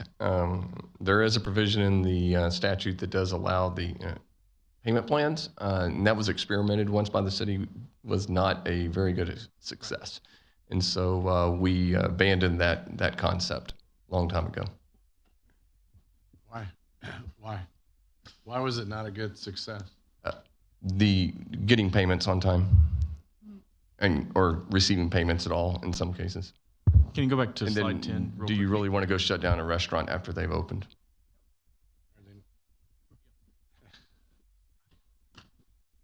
I go back to my whole thing about easy to do business with, and I think we need to be accommodating, especially when we have exorbitant impact fees. Now, I understand the reason for the impact fees, but at the end of the day, we need to be able to work with businesses to bring good businesses to Pearland.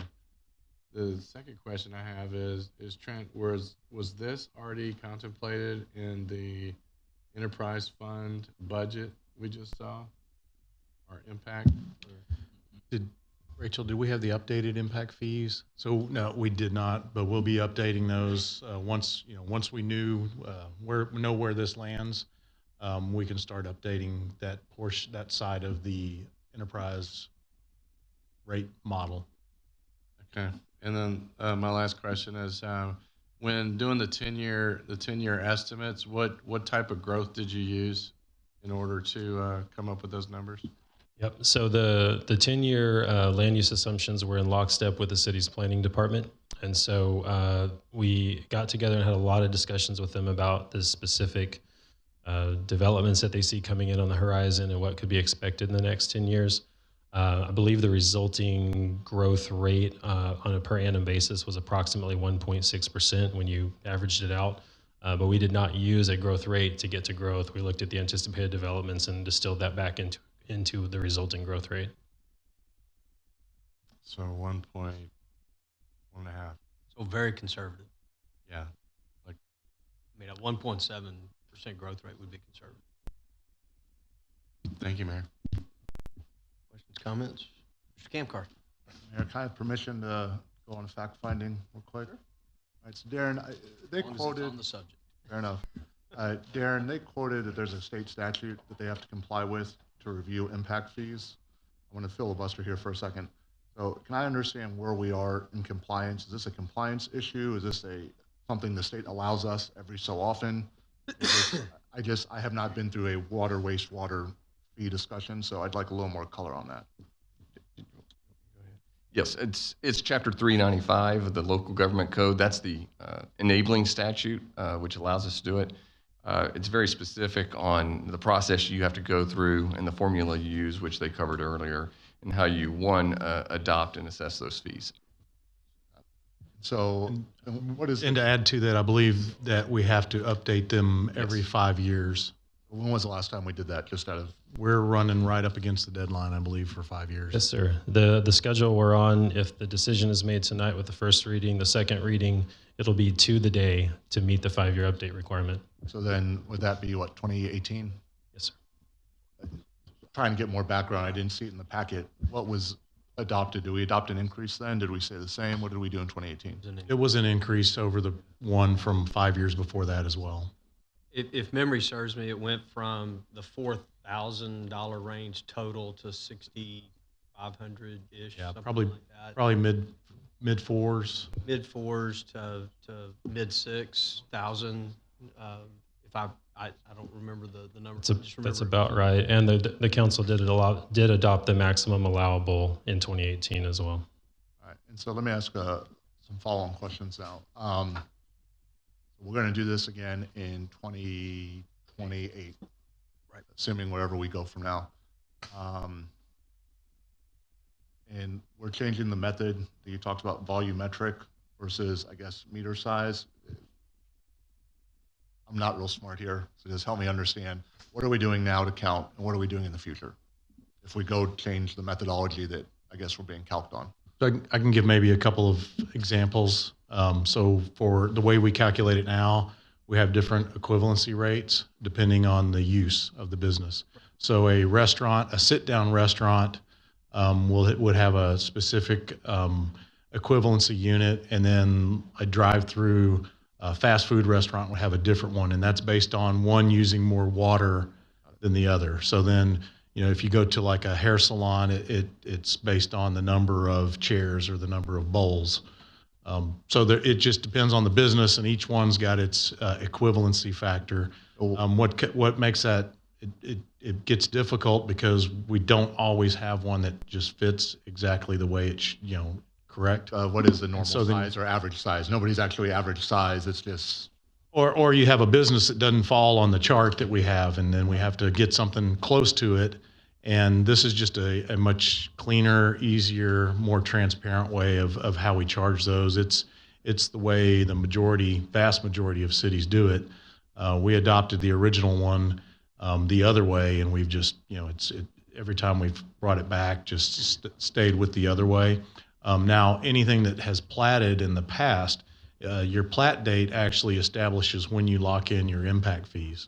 So if you platted your property in 2005, but you're now developing it now, you're locked into the impact fees from 2005. So like these gentlemen here that did their nursing home, if they expand 10 more rooms, whatever that use was. Correct. And so those that are under the previous impact fees we would still have to calculate using those old charts versus the meter size. So we still will have to do that, but for anything moving forward that plats today or after this is adopted and moving forward would just be based on meter size. And this is a good diagram. Who decides what size meter? We just had a gentleman at the very beginning say, well, we are a 2-inch water line and 1-inch water line. And who is the decider in terms of meter size? It's the developer and their engineers that establish that. And what happens if you have a disagreement with them? Do we often have disagreements with them? No, most of the time, for a single family, it's easy, straightforward. For the commercial, the developers has to come up with the meter size and water line size. Again, what Mr. Marty expressed earlier, applicable here too, because they came up with 2-inch for their pressure, because there are like pressure aspect and also volumetric aspect. Both aspects for the single family that Marty expressed in the earlier was for the pressure. Okay. Can we go to page 9 of the calculation that here?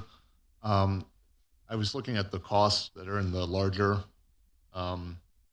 document for the packet that had the more or less the F&I presented materials.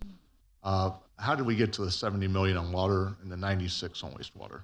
Can we pull open that item on the agenda with the sub packet? It's like a 66-page item.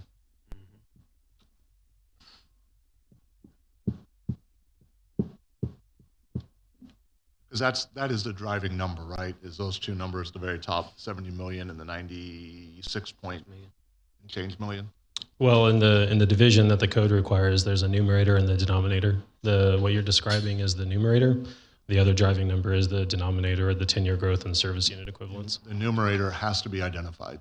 They have to be tied to projects. It's not just us pulling a number out of the sky. Yes, sir. It's the projects for the next 10 years or that support the growth, or that provide the capacity for the growth. Got it. And so we're going to, in theory, it's the portions of those projects, the cost of those projects is the portion that's applicable to growth versus existing needs.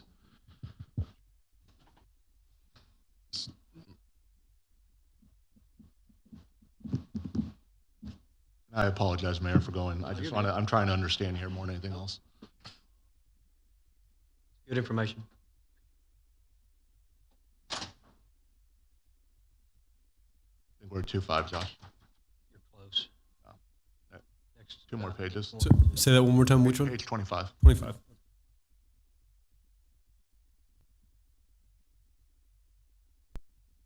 right, so here we're going. On the water side, we had a number, I think, at the top, 70.613 million. You have a number of 75.9. Talk to me about that difference. Let me zoom into my packet here. I'm having trouble reading that page from here. It's all right. We got the screens in front of us. It's a lot easier for us, so we understand. Basically, all those projects minus the surface water treatment right now, you're not, for this calc, you're not doing anything with the orange, the burnt orange. You're only using the blue items to the left here, the proposed. No, no, sir. So every project on this page is considered as part of the impact fee numerator, but not all of this cost is in the numerator. We only look at the portion of the project that serves growth in the next 10 years. So for easy math, let's pick on the surface water plant, $175 million. That's not all in the numerator. Say 10% of it, I don't remember the number that we calculated in the study, but say 10% of it serves growth. Only 10% of that $175 million is in the numerator. How does one know that if they don't know that key piece of information? Well, we did know the key piece of information when we ran the city's hydraulic model and came up with the number as part of the study. Just, you're asking a very serious item, and it just needs to be more clearly aligned. If it's a combined item as opposed to a new one, because what I'm hearing from the city manager, the interim city manager, is we have these projected items. Here are these projected items that these items are funding. So there is another table, if you'd like to go there, that shows the percent utilizations for every single project. Hold on, let's go to the next page real quick before we go there. And so on this one, this is wastewater, and we had in our deck that we just saw on page 9 of 96 million. You've got the roughly 31 million in the 309. So I guess I'm just trying to make it very clear. Here's the intended finding of, on the numerator side, here's the 50%. Here's the data, and it's just not very clear to me. I'm not saying it's not there. It's not clear. There were $341 million in wastewater projects identified on this slide. Only the, was it 70.6 million that were included in the numerator, because the only $70.6 million of the $341 million total project costs is attributed to serving growth over the next 10 years. Where's the 341 on here? It's That's right the here, bottom row on the 309 table, sir. and the 31. Okay. Do you see what I'm saying? I'm just trying to say it needs to be more clear. So if we're funding, because you're only giving me a portion. Member Kamkar, if we can go to page 30 and I believe 31 of the study, that's where it takes these numbers and then puts a percentage of those numbers to the overall cost to come up with the 10-year impact fee eligible cost. So this is where those numbers then come into the actual. I just would like it to be a little more clear when the presentation, because you literally have these two items. It's not really referenced clearly. It needs to be a little more, here's what's coming, here's the portion, here's what we're asking you to do. So if not everybody has the benefit of having the vendor here. So I have two more questions really quickly. Can we go to the diagram, the chart that has all of the different cities? I just kind of want to understand that trend line. Presentation. So I have that up on this screen. Oh, yeah, you can get to it that way as you well. can hit right there. So how many of these, are these all F&I clients, or are these people just? No, sir, these all are throughout? Friesen Nichols clients. So the only Friesen Nichols clients on this table are Manville, League City, Webster, Pearland, and College Station. So Denton's doing their own thing and Mesquite's doing their own thing. Okay.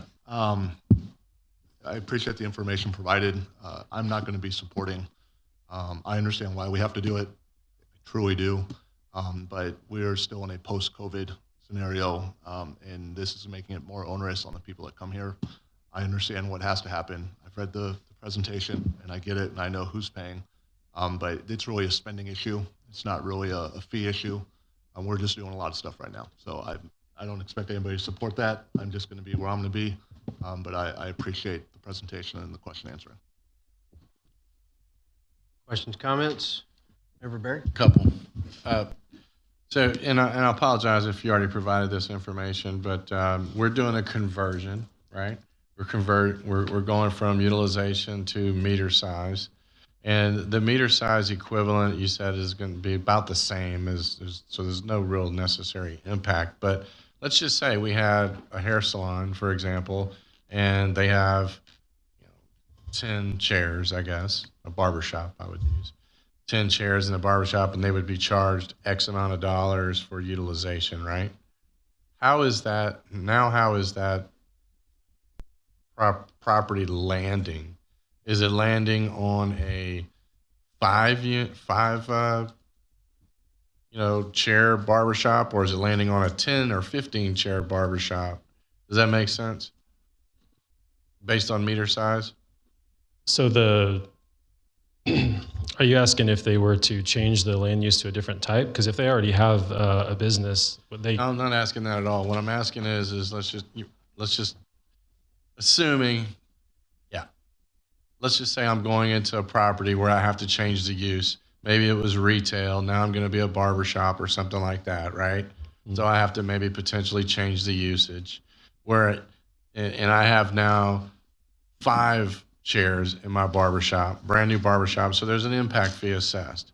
Whereas an existing barbershop paid a different, for 10 chairs or 15 chairs, say, paid a different impact fee because it was based on chairs. So where does it land? What's the equilibrium point there? Do you know? Yeah. So the key question is whether or not the property is being replatted. If the property is not being replatted, then it still falls under the current or the previous impact fee assessment methodology. If anything changes on the land use that would reduce the impact fee based on the previous methodology, then they owe nothing. If there's a change, say more barber shops or more hair salon bowls or something like that, that would increase the calculated water usage and water impact fee, then they would pay the delta. Member Barry, pardon, are you asking for like a historical comparison to like from what it is now to today? Yeah. So what he's saying is using the old methodology of the service unit equivalence, right? That would this new methodology based on the meter size be more equivalent to a 5-seat barbershop or a 10-seat barbershop? I think I understand the question. There are about 3,000 different iterations and types of ways to look at that. It would be impossible to prepare for every single one of those. All I can tell you is that hopefully under the previous method, they were accounting for approximately the amount of water that would be needed, which is exactly what this method is doing as well. Yeah. So I know under the existing method that we have right now, before we make a change, let's take a restaurant, because these happen a lot. So you have a restaurant, it's a fast food restaurant, in and out, and their impact fee is usually lower than a sit-down restaurant. So, and you now have a sit-down restaurant come in, and you've got a new owner coming in to open their business. Because the impact is going to be higher, they then usually owe an impact fee. Or the reverse could happen. You have the sit-down restaurant, and then it gets converted to more of a fast food type of a place. Then that owner usually pays nothing.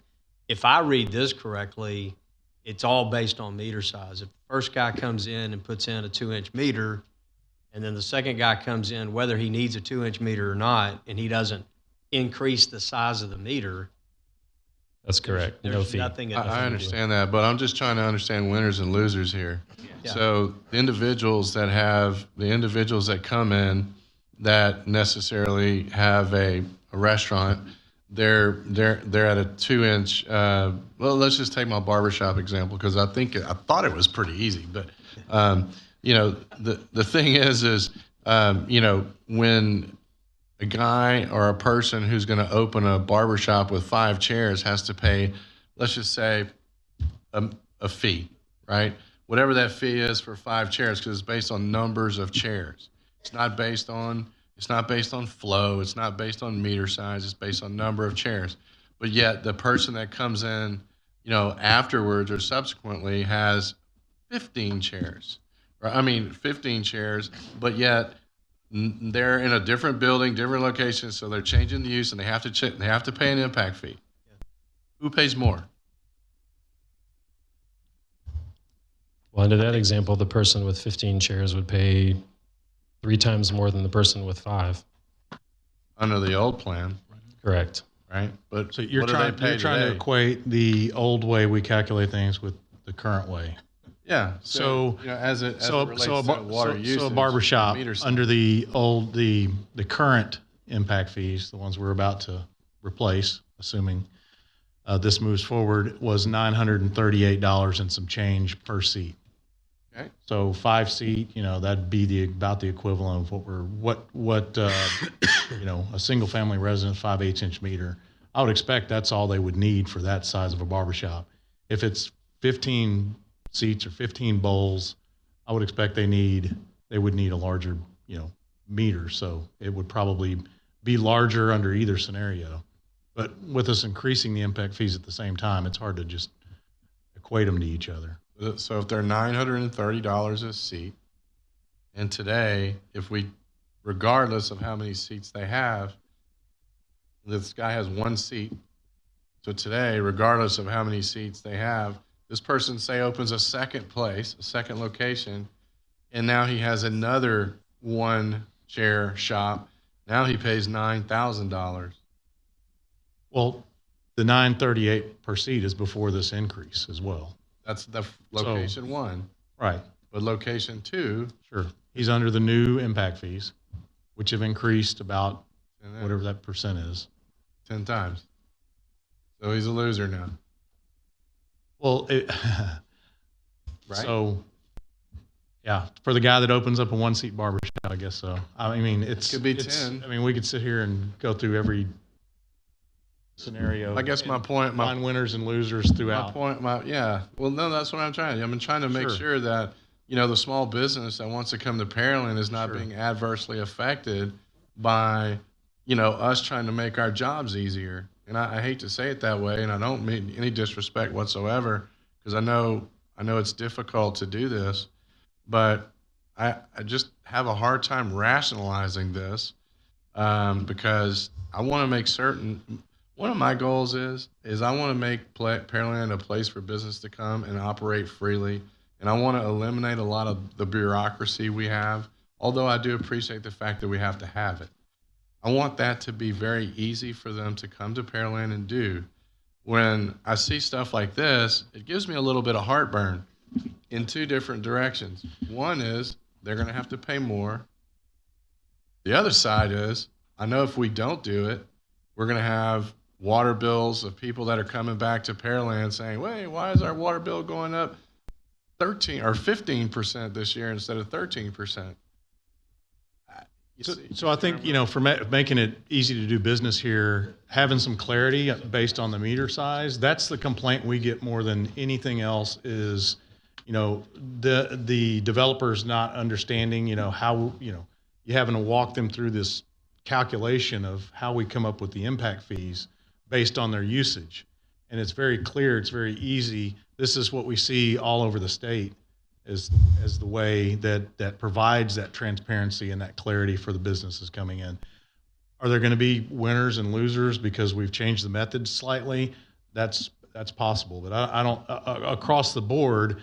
It should all even out because that numerator and that denominator are the same numbers, and it's just how that gets applied on an individual business basis. So it's the same amount of dollars we're looking to recoup through impact fees from the same number of additional equivalent units. I got you. Councilman Berry, if whoever's controlling this screen, if we could go to slide 12, I would just offer one additional piece of perspective on what Councilman Berry and Mr. Epperson were just talking about. In the barbershop example with the guy who's going to have a single, barber's chair, he'd pay the same impact fee in Alvin and actually a higher impact fee in Manville.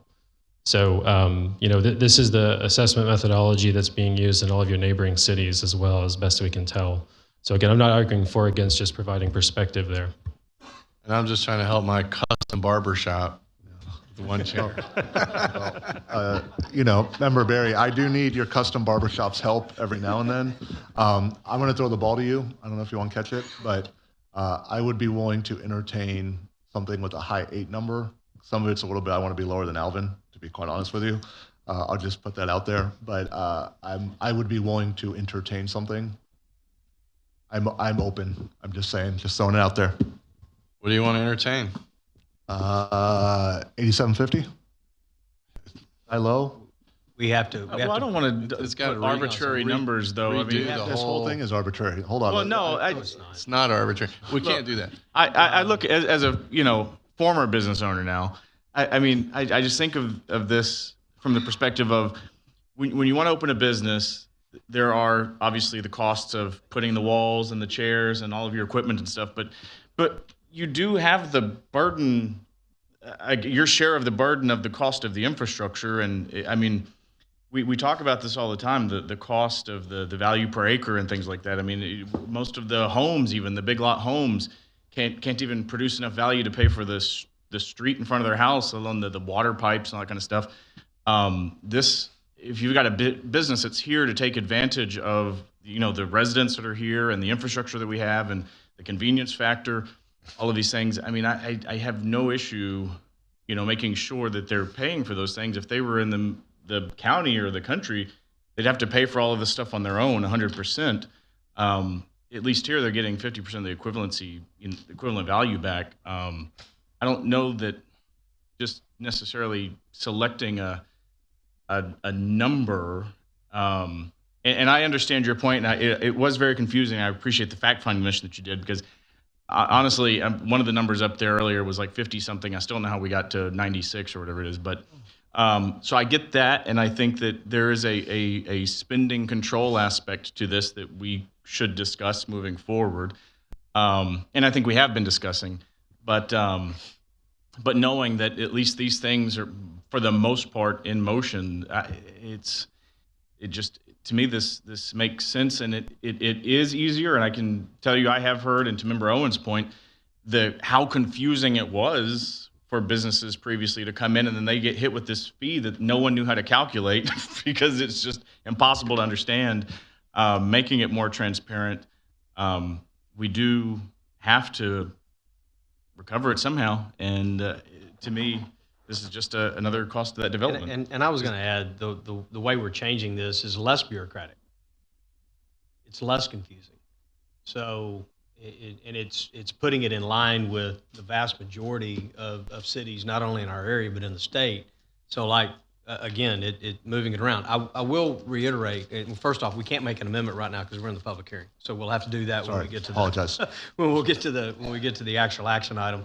But again, I want to reiterate the impact fee that we're charging, either now and potentially proposed if we go the full 92.65, that this is 50% cost recovery of based on growth. That growth will pay for 50% of the improvements or the increased capacity or whatever you want to call it on certain items. Not every item in our CIP, but on certain items that actually pertain to the growth. If we don't do 50%, let's say we only do 40%, then that additional 10% gets borne out by every single one of us that live here currently and are not adding to the growth, but our water bills will go up as a result of that.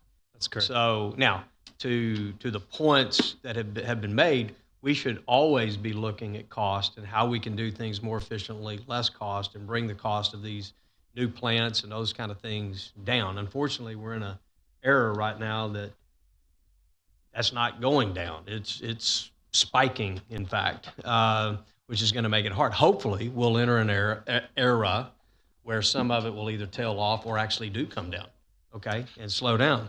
So, even coming down a slight $500, $600 it's going to impact water rates when we get around to do water rates. So I would caution that. Currently, we've been at 50%.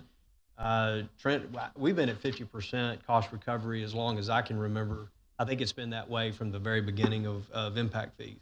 Right? I believe it has been at 50%. Right.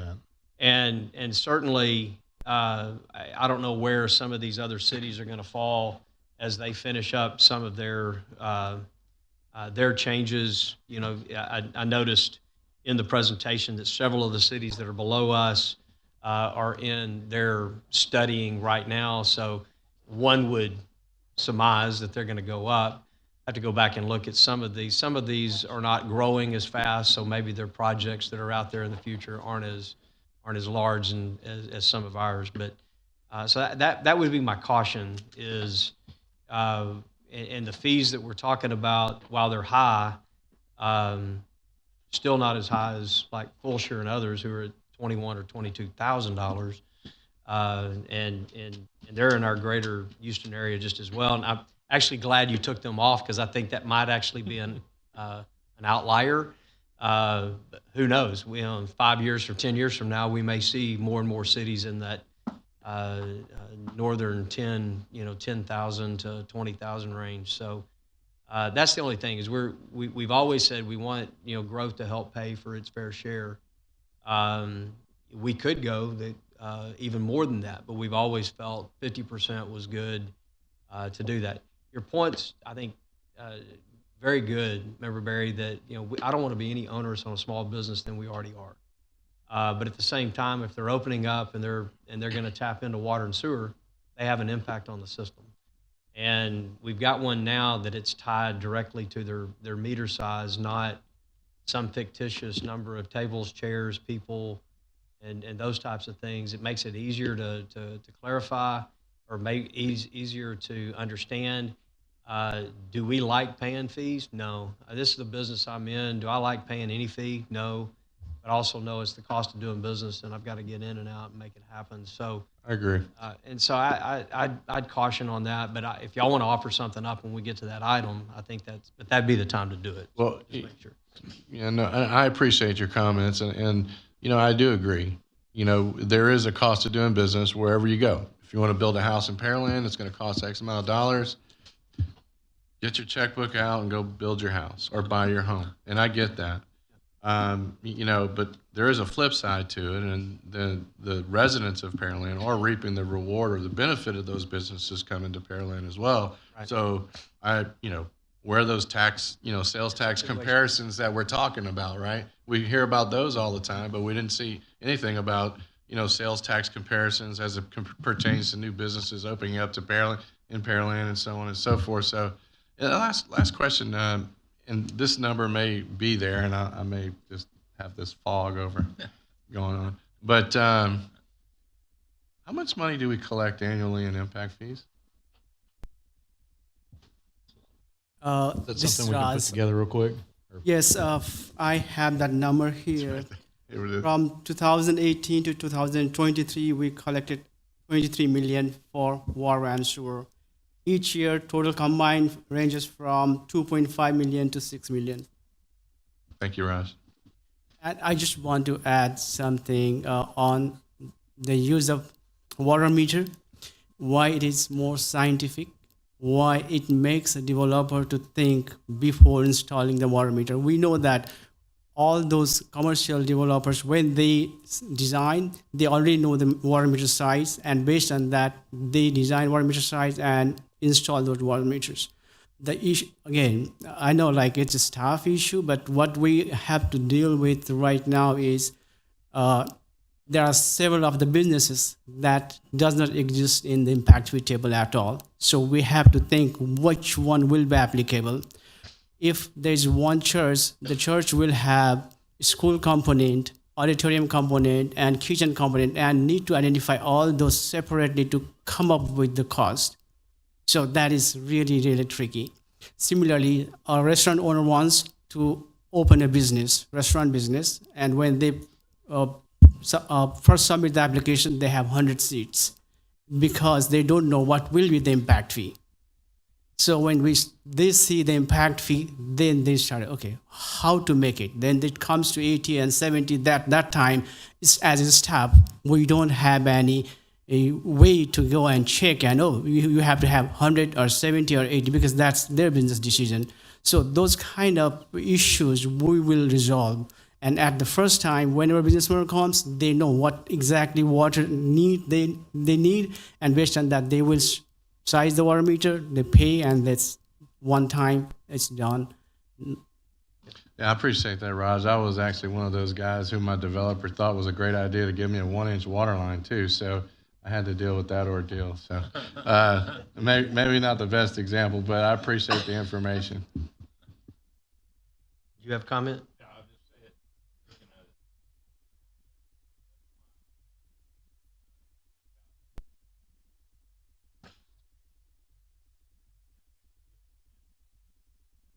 On the industrial side, certainly.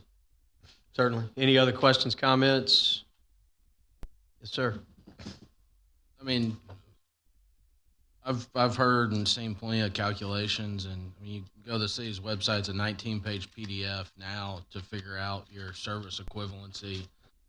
And yeah, there's going to be winners and losers, but overall, it's simple. It's down to one chart. And so I think that at least gives anybody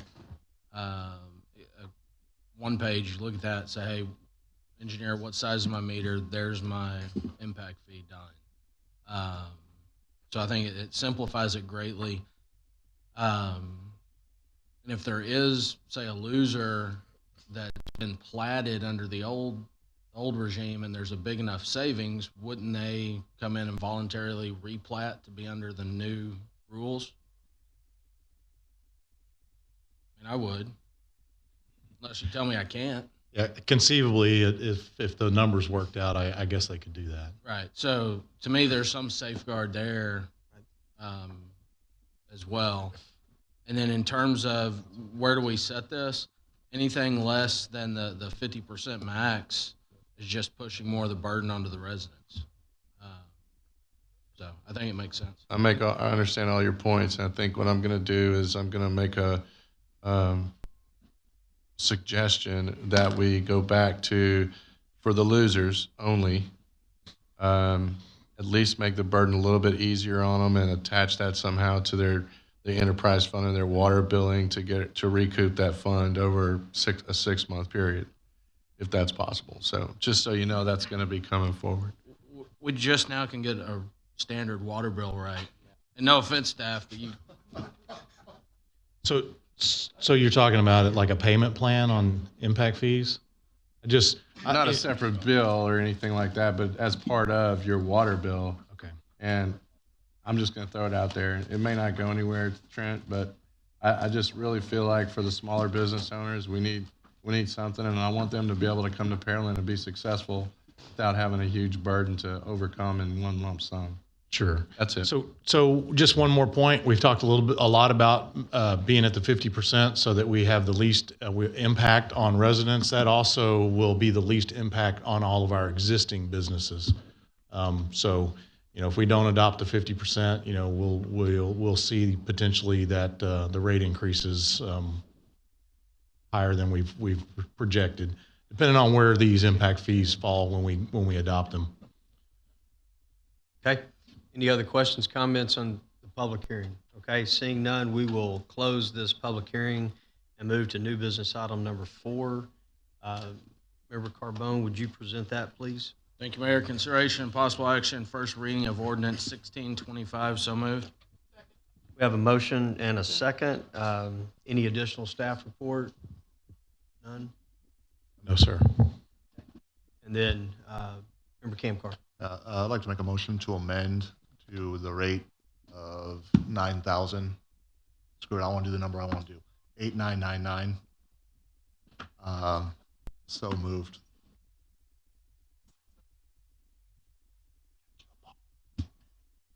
Not done. Hear no second. Just go ahead. Our city attorney is saying we would need to break something. If there is a second, we would need to break that into two separate things, the water piece and the wastewater piece. We need to know, because not everybody's going to be paying for both. And then I want to make sure we remember we've got to also amend in the recommendations from the SEAC, which we support. Got it. So let me just do that. Change that up for me. I'd like to make a motion to amend that the combined recommendation be 8999. We still need it to be delineated, because some people may only have to pay a water impact. They're not going to do it. Let me just say my statement and let it die, all right? Oh, got it. Okay. I understand. I know these people.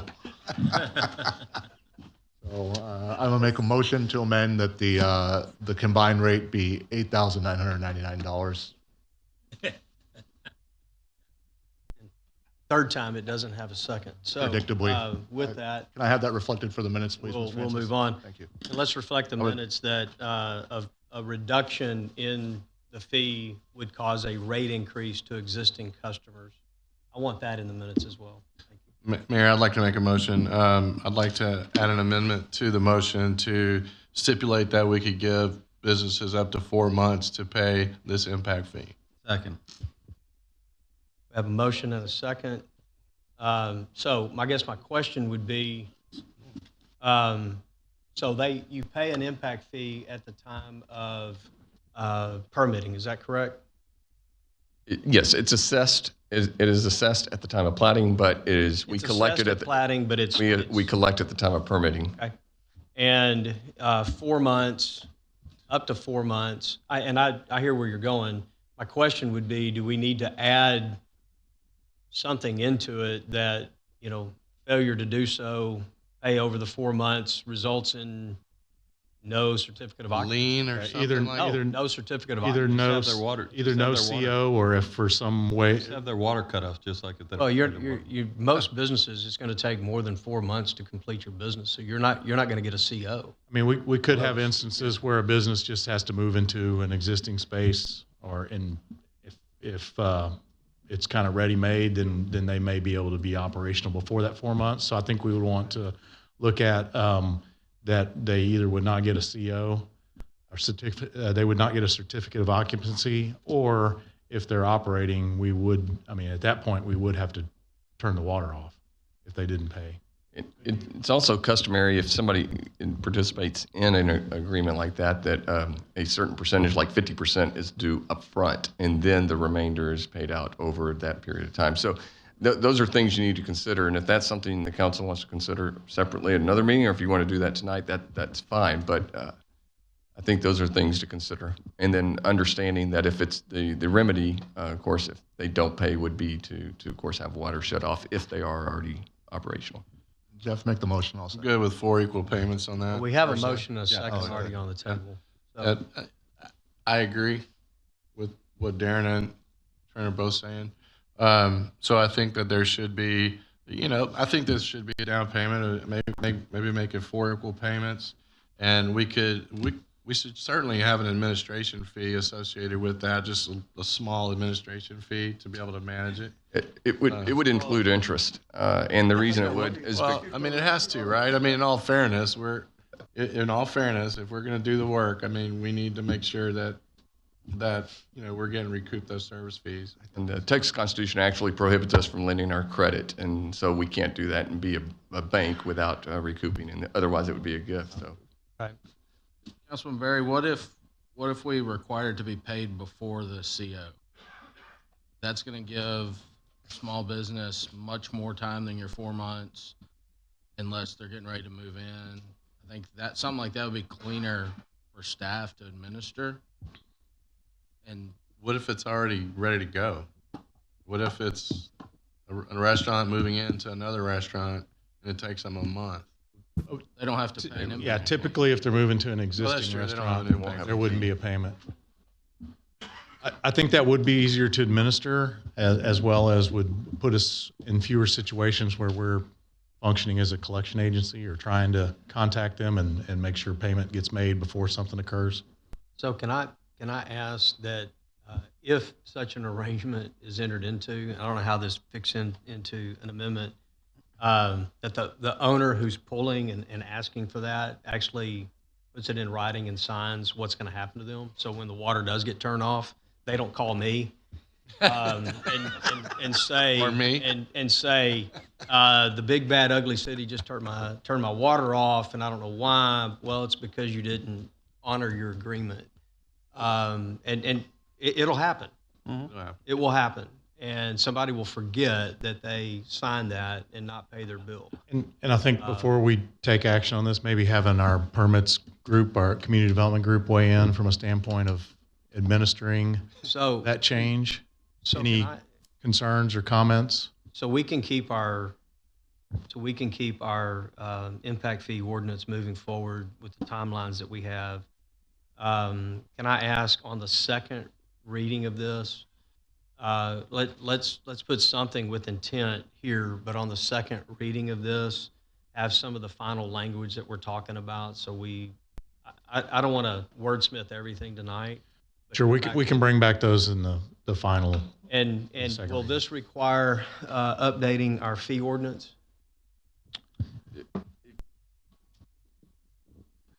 No, this is the fee ordinance for your impact fees. Okay, So so even payment plans, those types of things, they go in the ordinance or do they go in the policy? They're authorized by state law. The statute authorizes the city to do a payment plan. I think if you're going to put any limiting criteria, I'd recommend that it be in this ordinance. Okay, that's fair enough. And then secondly, can somebody put the CAC's recommendations back up on the?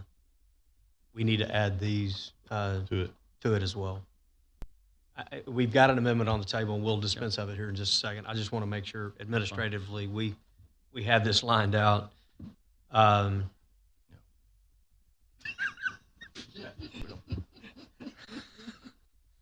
So I'm asking, with the original, Darren, administratively, can we just add to their amendment these so we put them all on the table? Or do we need separate amendments? No, if he's willing to modify the motion to include the recommendations of the committee, then that would be sufficient, if the group is okay with that. Yeah. Just do it separate? Do it separate? Okay. Okay. So, so with that, we do have a motion and a second. The motion, Mr. Berry, would you restate your motion real quick? Or? So I would like to make a motion to change the recommendation for impact fees to allow businesses up to 4 months to pay that impact fee. Second. It's already been motioned in a second, and then you had mentioned up until the time of CO. CO. So we can dispense one or the other. I like the CO. We can add that. I'm fine to add that if you're fine. Not to exceed the initial certificate of occupancy.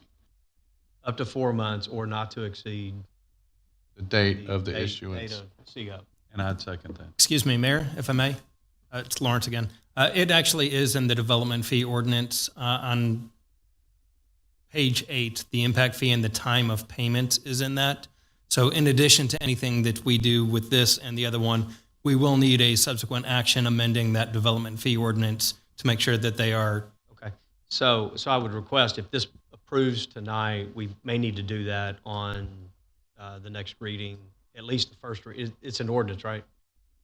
Yes, sir. So it'll take 2 readings as well. At least get the first reading. Yeah, but technically this will supersede that ordinance. However, that being said, because we always amend that come September. Right. But we can do that beforehand. Right. Just to make it clear, if somebody pulls that ordinance up, it needs to reflect whatever we're doing. So we have a motion and a second. I think we've got it clear. Any other questions, comments, or debates on the motion to amend that's on the table?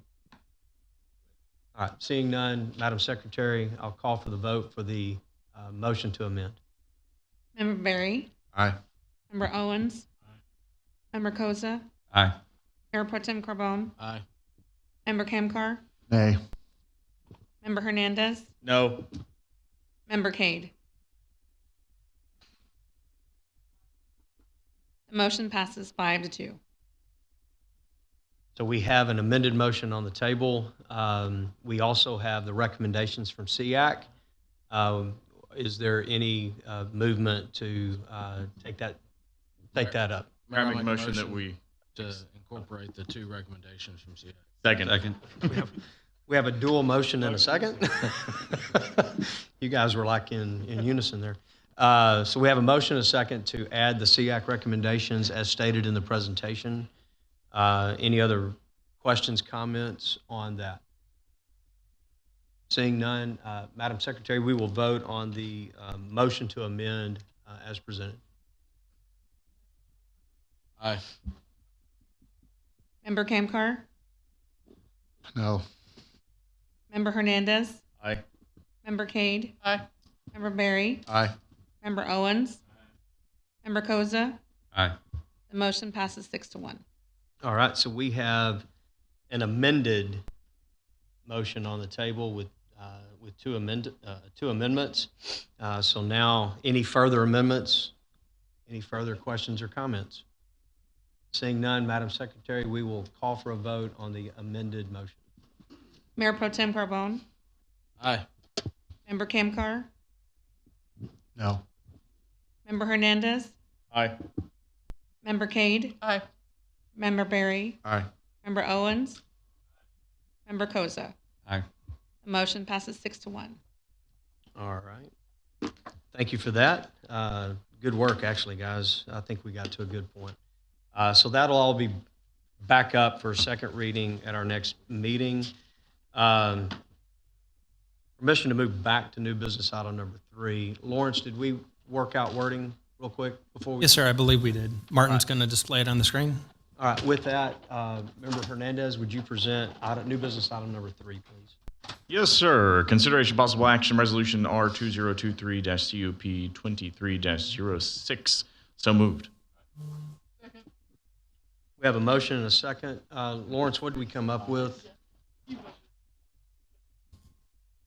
No With the tractor applicant's trailers, 18 agreement and consent, the language in red on the screen says no tractor trailers, 18-wheelers except for delivery.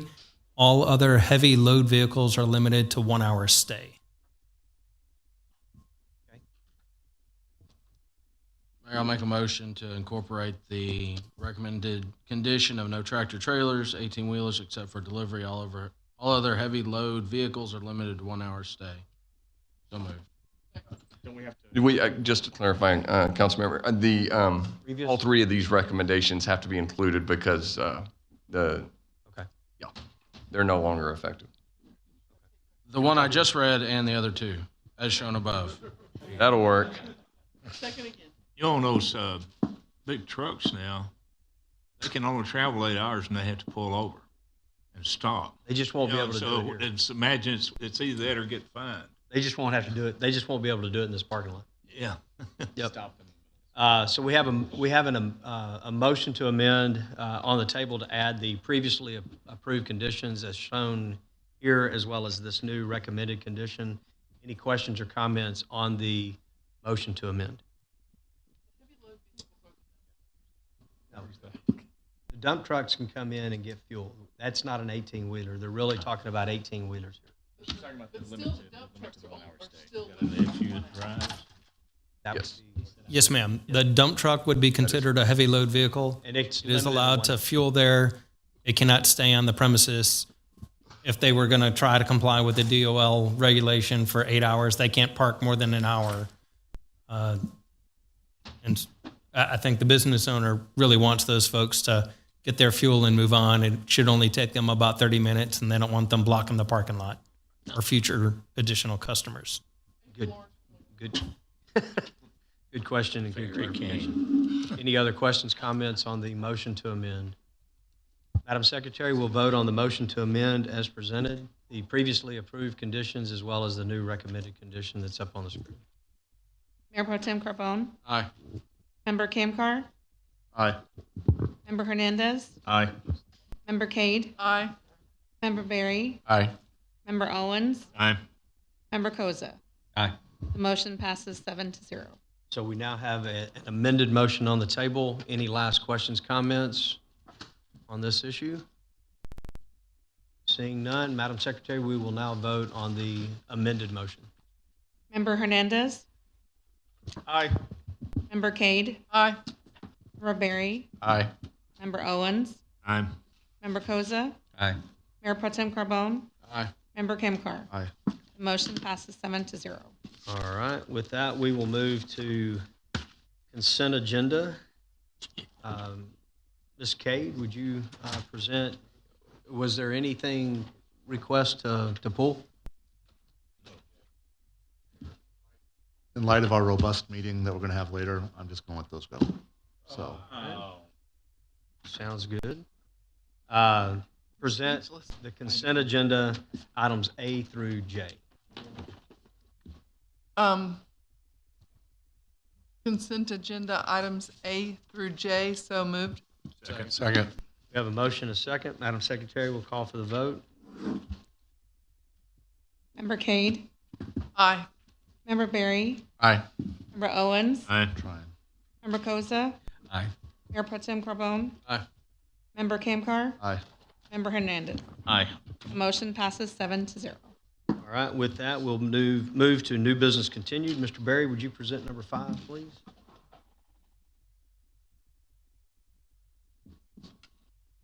Consideration of possible action, R 2023-76, so move. We have a motion and a second. Staff report.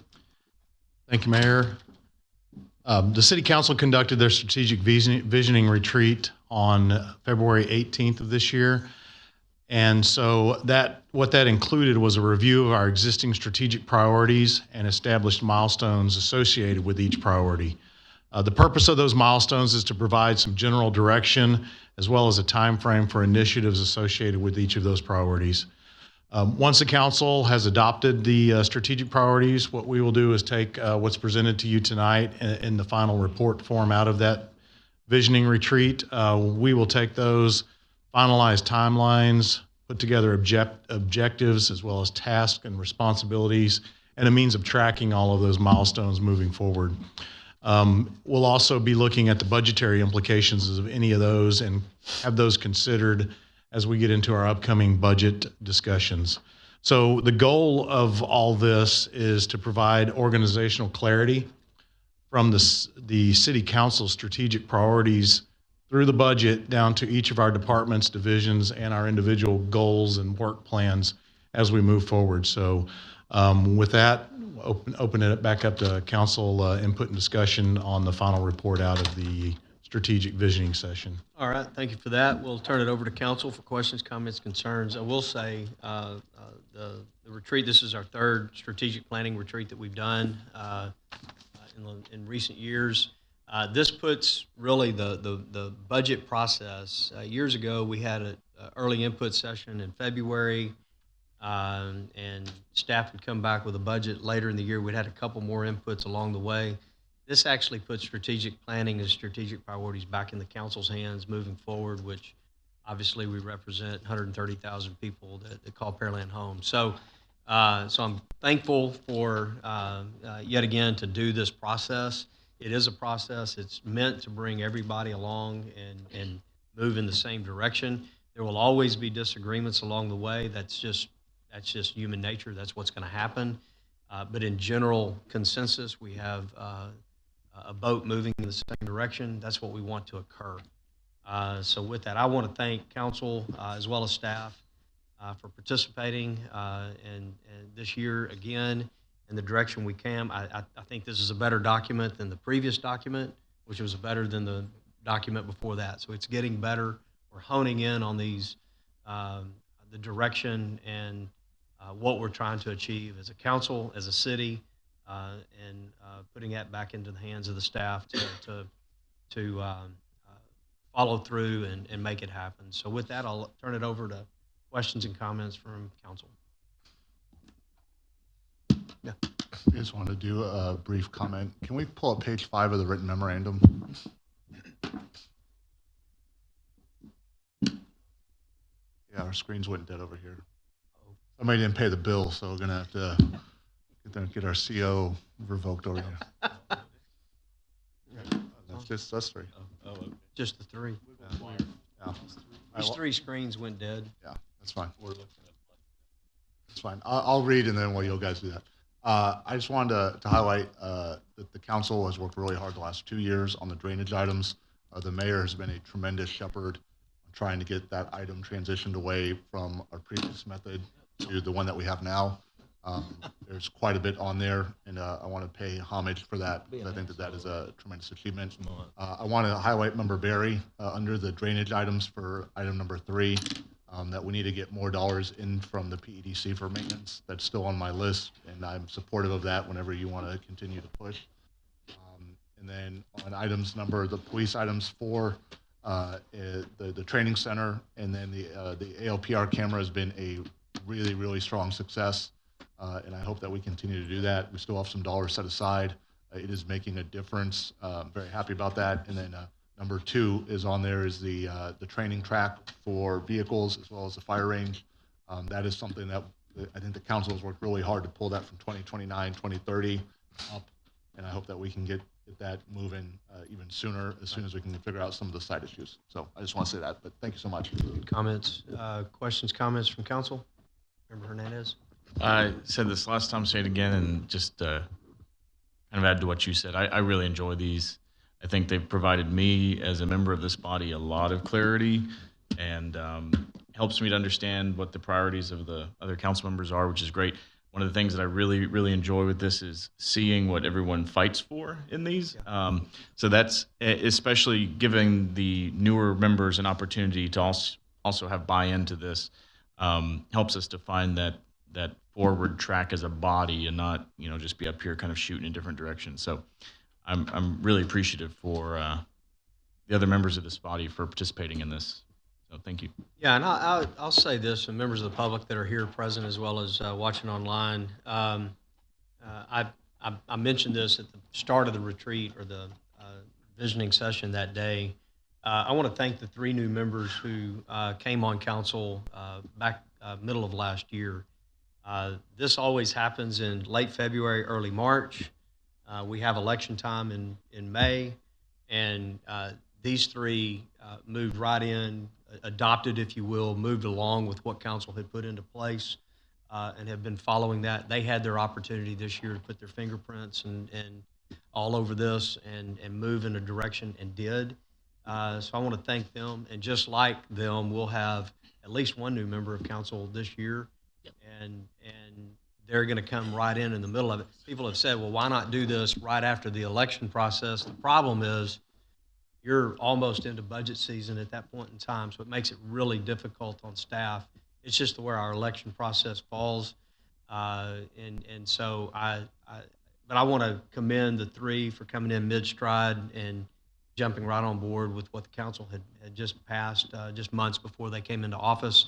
That shows how much they wanted to work as a team, and then this year had their opportunity to dive into it. So I wanted to make sure we said that today. It falls in line with Member Hernandez and his comments. So questions, comments? I think it's a good document. Yeah, no, as one of those new individuals, I want to thank staff for putting all this together. I know it took a lot of time and a lot of work, and everybody in previous councils and everything too, just to set these wheels in motion, because it was an eye opener for me. I've seen it on the website and things of that sort, what our strategic priorities are, and we've all seen it with the blue boxes and all that stuff, but you really don't know where the rubber meets the road on some of that stuff, and it was very enlightening. So I enjoyed hearing everybody and working with staff to make some positive change on that. So thank you.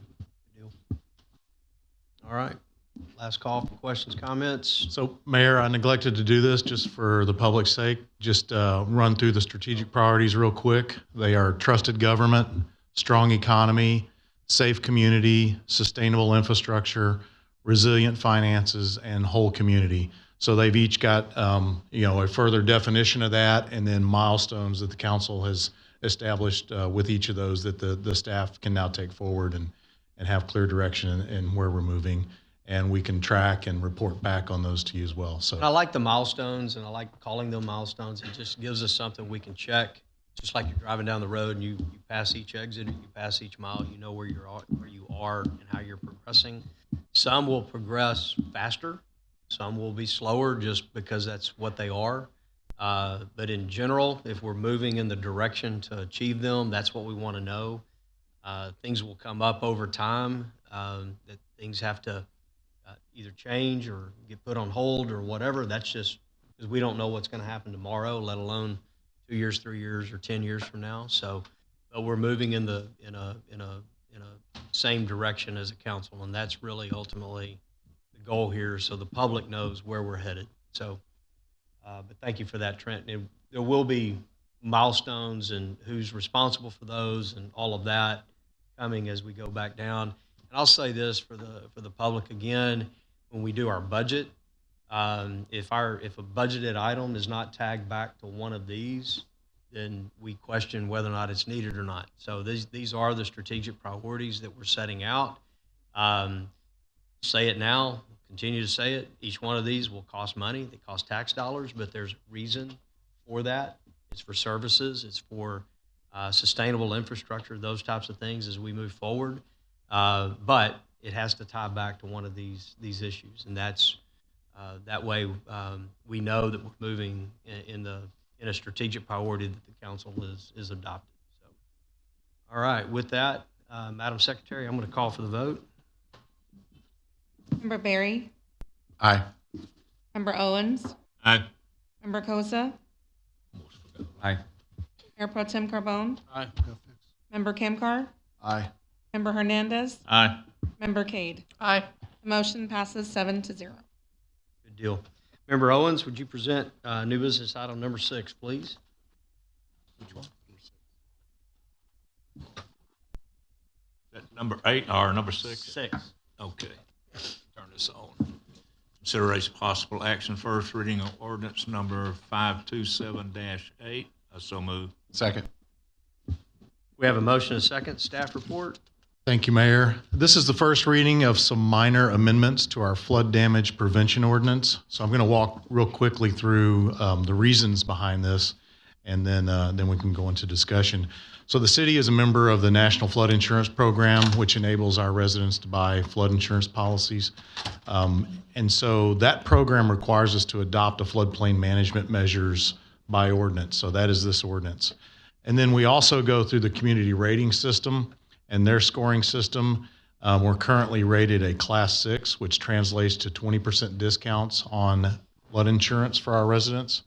And so we're always trying to move to a better classification, and so these proposed changes result in an additional 75 points towards improving our rating. So this is just one of many things we're working on to improve that rating, which will result in a larger discount. So the actual changes add some definitions to our ordinance, as well as update some existing definitions in our ordinance to meet the current requirements and needs of the National Flood Insurance Program. And one thing I want to just make clear, these updates do not change anything with the effective floodplain maps, but just change the ordinance itself. So with that, Mayor, we'd be happy to answer any questions. It sounds like we're moving in the right direction. Questions, comments, concerns from council? About drainage. I'd like to say my favorite word is drainage, just for the record. Can we put that in the minutes? Madam Secretary, we'll call for the vote. Couldn't resist. Member Owens. Aye. Member Kosa. Mayor Pro Tem Carbone. Aye. Member Kamkar. Aye. Member Hernandez. Please put my aye into the minutes. Thank you. Member Cade. Aye. Member Berry. Aye. The motion passes 6-0. All right. See, Mr. Koza left the room, so Mr. Kamkar, back to you. Would you put new business item number 7 on the table, please? Yes, Mayor. Consideration possible action resolution R2023-80. So moved. Second. We have a motion and a second. Staff report. Thank you, Mayor. This item is for award of a construction contract for sanitary sewer rehabilitation. It includes a little over 20,000 linear feet of sanitary sewer rehabilitation, mostly in the Old Town area as well as some of the Berry Rose Basin. Basically, it consists of pipe bursting, existing sanitary sewer pipes where we have inflow and infiltration issues. It also includes a significant number of manhole rehabilitations. So these areas were identified that they have high I&I or inflow and infiltration areas through flow monitoring as we did our wastewater modeling updates. And then we did additional flow monitoring and additional analysis to narrow down the areas of where we could be most effective with a rehab project. So one of the reasons we're doing this is to reduce I&I in the Berry Rose Basin, because as we go replace that plant, we want to make sure we're just building a plant to handle the normal wet weather flows, not wet weather flows with significant I&I. So we can significantly reduce the size of that plant by doing these rehab projects. It's very cost effective. It's much less costly to do these rehab projects than it is to build larger basins and larger capacities at the plant. So we received 6 bids, with the low bidder being Texas Pride Utilities.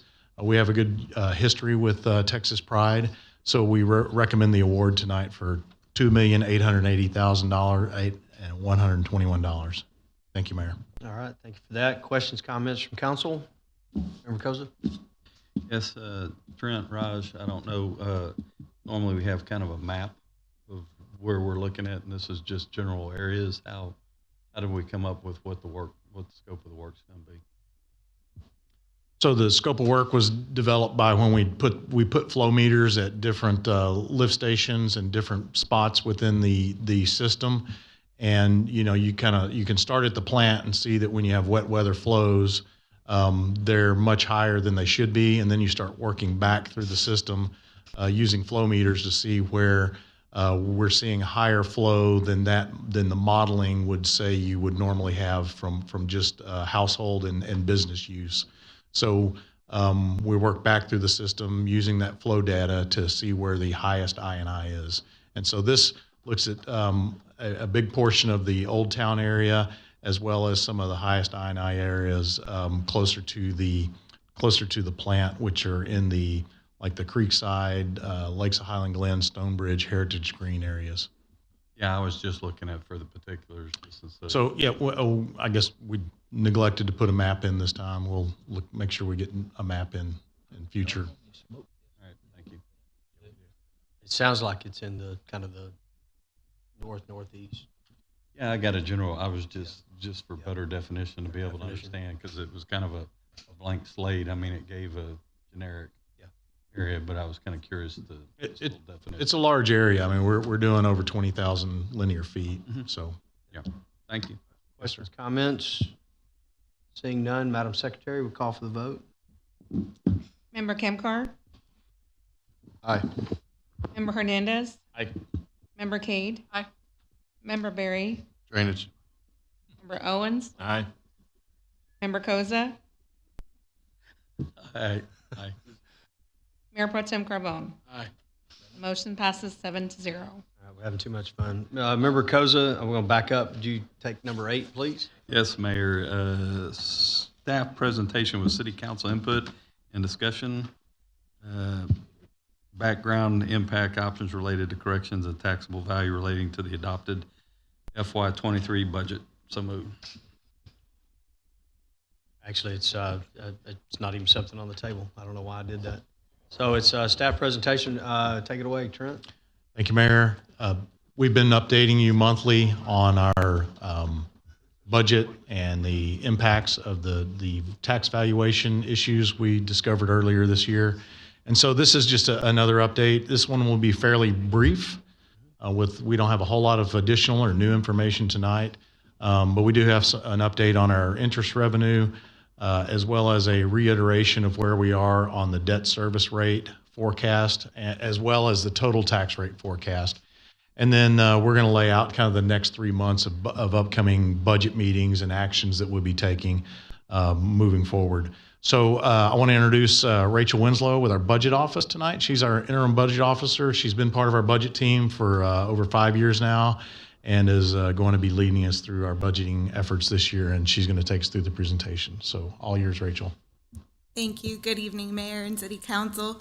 So our budget update for March begins with updates on our interest revenue through February, some general fund estimates, as well as updated debt service and property tax forecasts. So our general fund interest revenue is trending with budget. As of the end of February, we're 42% of the way through the fiscal year. So while currently the general fund is under budget, it is anticipated to finish over the currently amended budget and will be revised with Budget Amendment 2 in June. Our debt service fund interest is currently already over budget, and that will also be revised in June. For our enterprise fund is operating over budget, and our debt service fund is currently under budget, but is meeting the fiscal year trend, so that will also be adjusted at Budget Amendment 2. Our debt service tax rate forecast has not updated greatly. We issued our intent to reimburse with $52 million. Our current estimate based off the CIP is $28.6 million. We're still working on reductions. This results in an overall reduction in our debt service payment of $1 million for FY24, and we're prepared to bring the debt sale forward in May or June. This should not have changed since the last time you've seen it, but our 5% assessed value growth with the bond election, this is our current proposed tax rate for debt service. Our total tax rate forecast includes all of these assumptions. These assumptions have not changed since the previous budget presentations, so these are the same. And our forecasted tax rate scenarios, including our debt service rate and M&O rate, assuming a 5%, 7%, and 10% growth rate.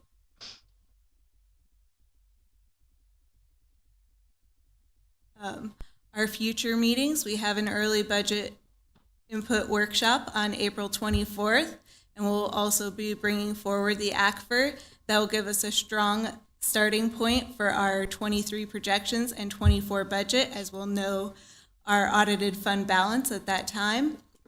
May 8th and 22nd will be our first and second reading of the debt sale for FY23. This will include general fund and water and wastewater debt. On June 5th, we have a council workshop on our internal service funds and our internal service departments. June 12th, we'll have a supplemental workshop as submitted by the departments and our first and second reading of FY23 projections.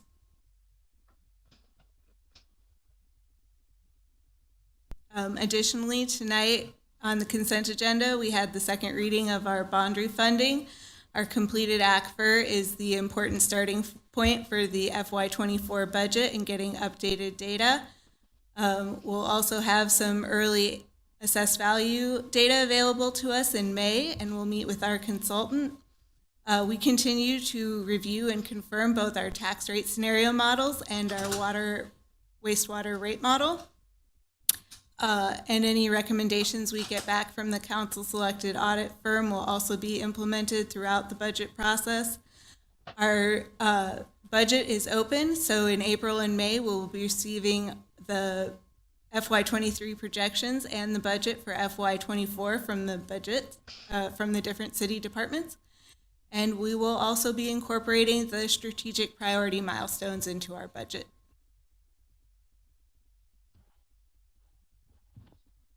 So as promised, short and sweet tonight, but we're happy to answer any questions, or if there's other information we can provide at our next update, do so.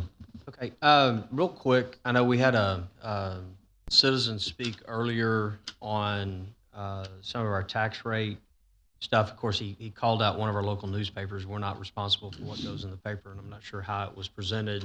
I don't have that in front of me, so I'm not sure how that was. But I'm looking at in the slide deck number page 7, and I'm wondering because I see here updated forecast for debt service tax rate impact. Current tax rate projections include the TERS debt defeasance changes, refunding opportunity, updated FY23 debt issuance, and the FY23 bond package, and it shows 2.5 cents total on the tax rate increase, but yet on the far side over here we're talking about.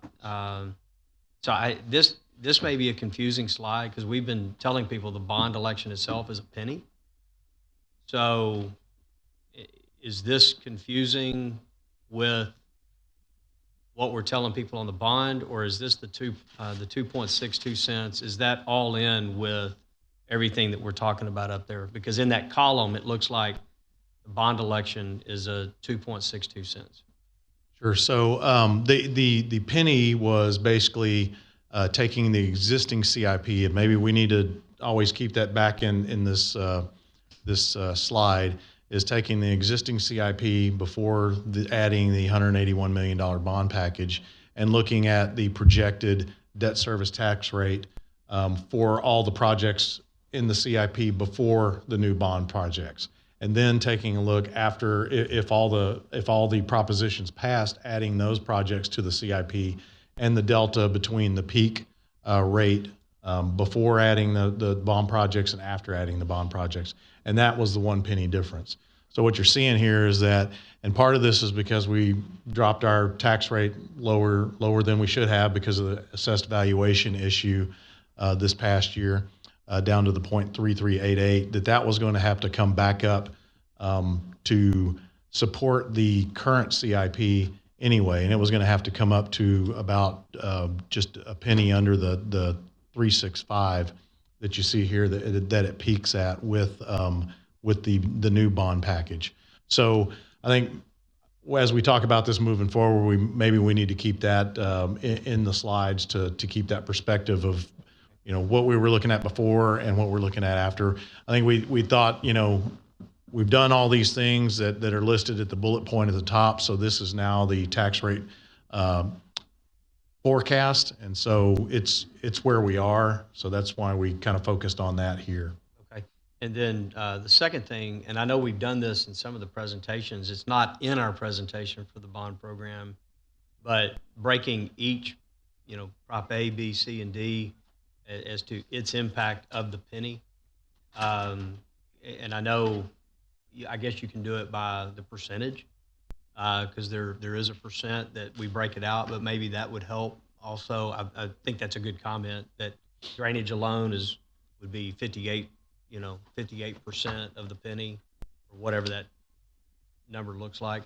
But I think that's a good comment, at least going out and when we're talking about it. Mayor, I think one other thing that's very important to point out here is when we were looking at that 1 penny increase, that was before we did everything in the bullet points here as well. Yeah. And if you'll recall from the previous discussion, that once we do the 4 things that are listed in that bullet point, the change the TERS debt defeasance schedule.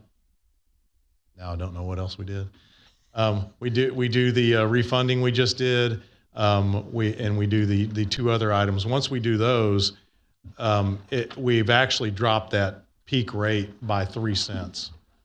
So that's why it's confusing when we talk about it, because we're talking about multiple different things as we go through that. So here's where that 1 cent, and this is before we did all those defeasance things. So the current CIP, we peaked at 38.5. Adding the $181 million package, we peaked at 39.5. So that's the 1 penny difference.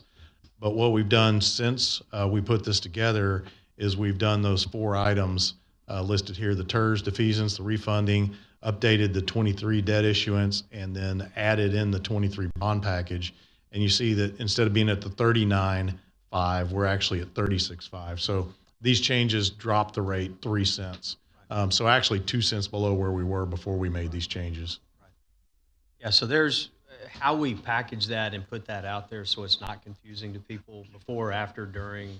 We might need to figure out, because I can see how it gets real confusing, anybody looking at that without sitting in here going through it each and every time. So, and I think we're moving it in the right direction. It's just I want to make sure that we're clear and transparent to the voter, and whether they're educated on this or not, so they clearly understand, you know, what it is that they're voting on. So wanted to make sure that I got his comments tied back to this, and I think it was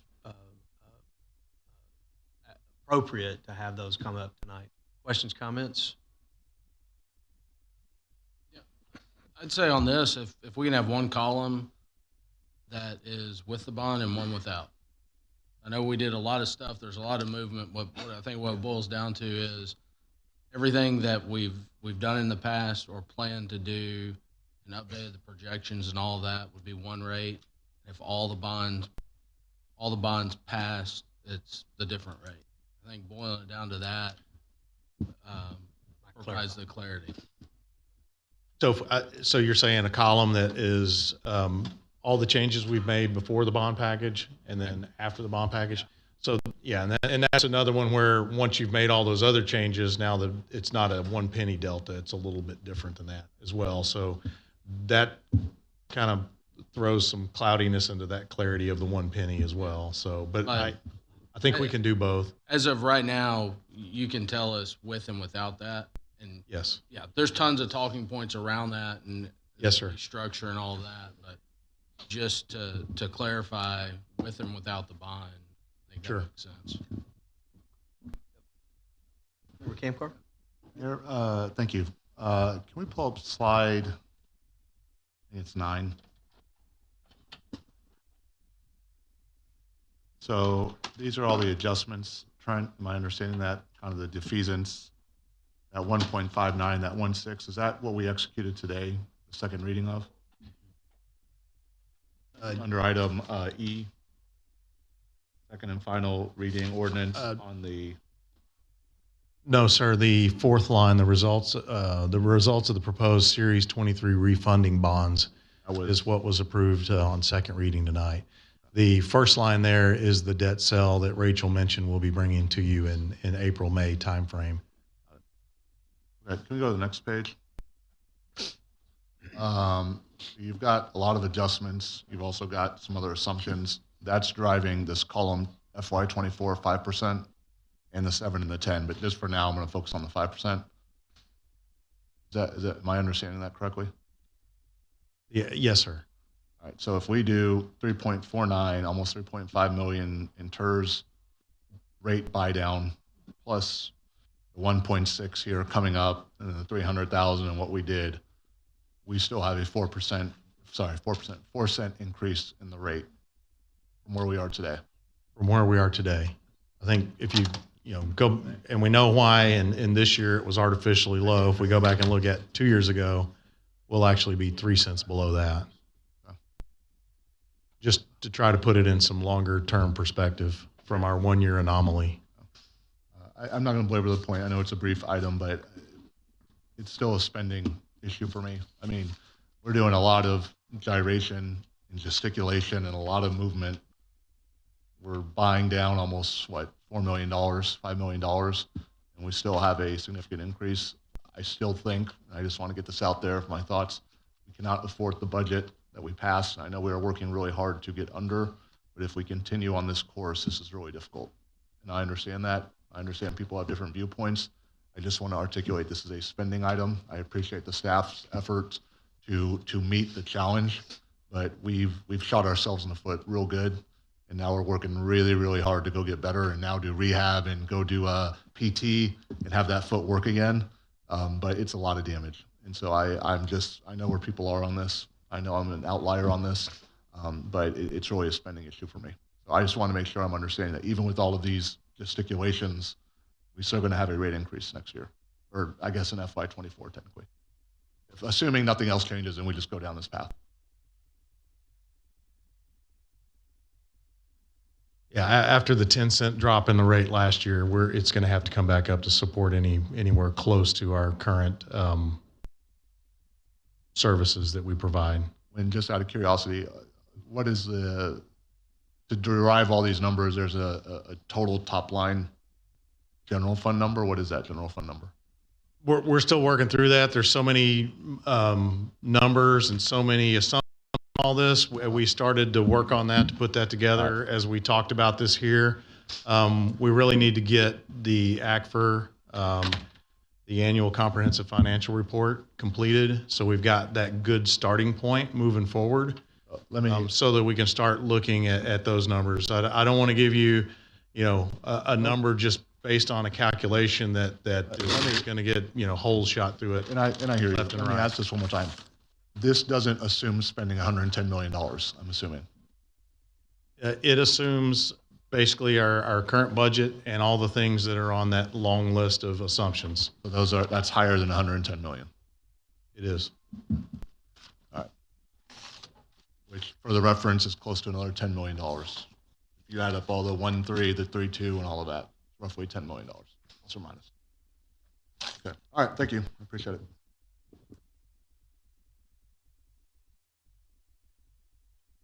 Any other questions, comments? See you here, Need. And I agree with. I don't think any of us disagree that we should always be looking at spending. Question is, what is it on, and what are our residents asking for? So I would temper those comments with. We can always look at certain things, and I look at that. I look at that list that's there, and we should probably have a healthy debate on each one of them. And if we want them, we don't want them. Do we want sidewalk repair? Do we want street repair? Do we want certain items? And have that discussion because we talk about spending problem, but yet at the same time, we all know that we get the phone calls from residents that want certain things done. And so I would hope that when we get that same phone call from citizens, that we tell them, nope, not going to spend on it, period. Be bold enough to say, I'm not going to authorize the spending on it. And because we know that's not what happens. Instead, our residents talk to us. Our residents want certain level of service, and it's a level of service. We can cut that level of service, but that's cuts all the way across the board. And so, it's a pickle that we're in. And to staff's credit, you know, we talked about 5, 7, and 10 because we don't know what the value increases are going to be. So we're trying to forecast as best we can. If it comes in higher, you know, my house got hit with 20-something% last year. It's not in Harris County; it's in Missouri County. So you know, and I got a max 10. I already know a max 10's coming. I know that. So there's people out there that know that that's coming. So the higher our valuation, the less that increase is. And to your point, I mean, I think we all agree we need to look at spending on everything that we do. But it also goes back to what are our residents asking us to deliver. And so I agree with everything you say, and I look forward to hearing a lot of seconds when we make spending cuts because we didn't get a whole lot tonight. But I look forward to it whenever that day comes. There's nothing to vote on tonight, so you're agree. not going to get that. Okay, Agree. this is an update. And again, the spending cuts that were put on the table by you during the budget were very eerie similar to staff's cuts. So it was very similar to what was already being proposed. Some nuances and some differences, but very similar to what we're doing. I think staff's also looking and taking a deeper dive, if you will, into our motor pool fund. We're now 5 years into it. So 4 or 5 years into it, so we have more of a historical presence as opposed to 1 year and not really knowing kind of where, why, and how some of that's going to work. So that trend line may change based on what we come back with. So instead of getting 5 years out of a vehicle, it may be average of 6 or longer. Just depends on the vehicles. That's obviously going to help us on the spending side of things. So there's things like that we're working through to make sure that we do spend the dollars wisely and efficiently. And again, that's what I've promised folks is we're going to spend them wisely and efficiently. Doesn't mean that we're not going to spend money. We're going to spend it wisely and efficiently. So last call for questions, comments. Seeing none, we will move to matters removed from consent agenda. There were none. Other business, there is none. Mayor, council issues for council discussion, there's none. We'll move to executive session under Texas Government Code Section 551.072, deliberations regarding the sale, purchase, lease, or exchange of real property. With that, we will move into exec session at 9:36.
has returned from executive session at 10:07.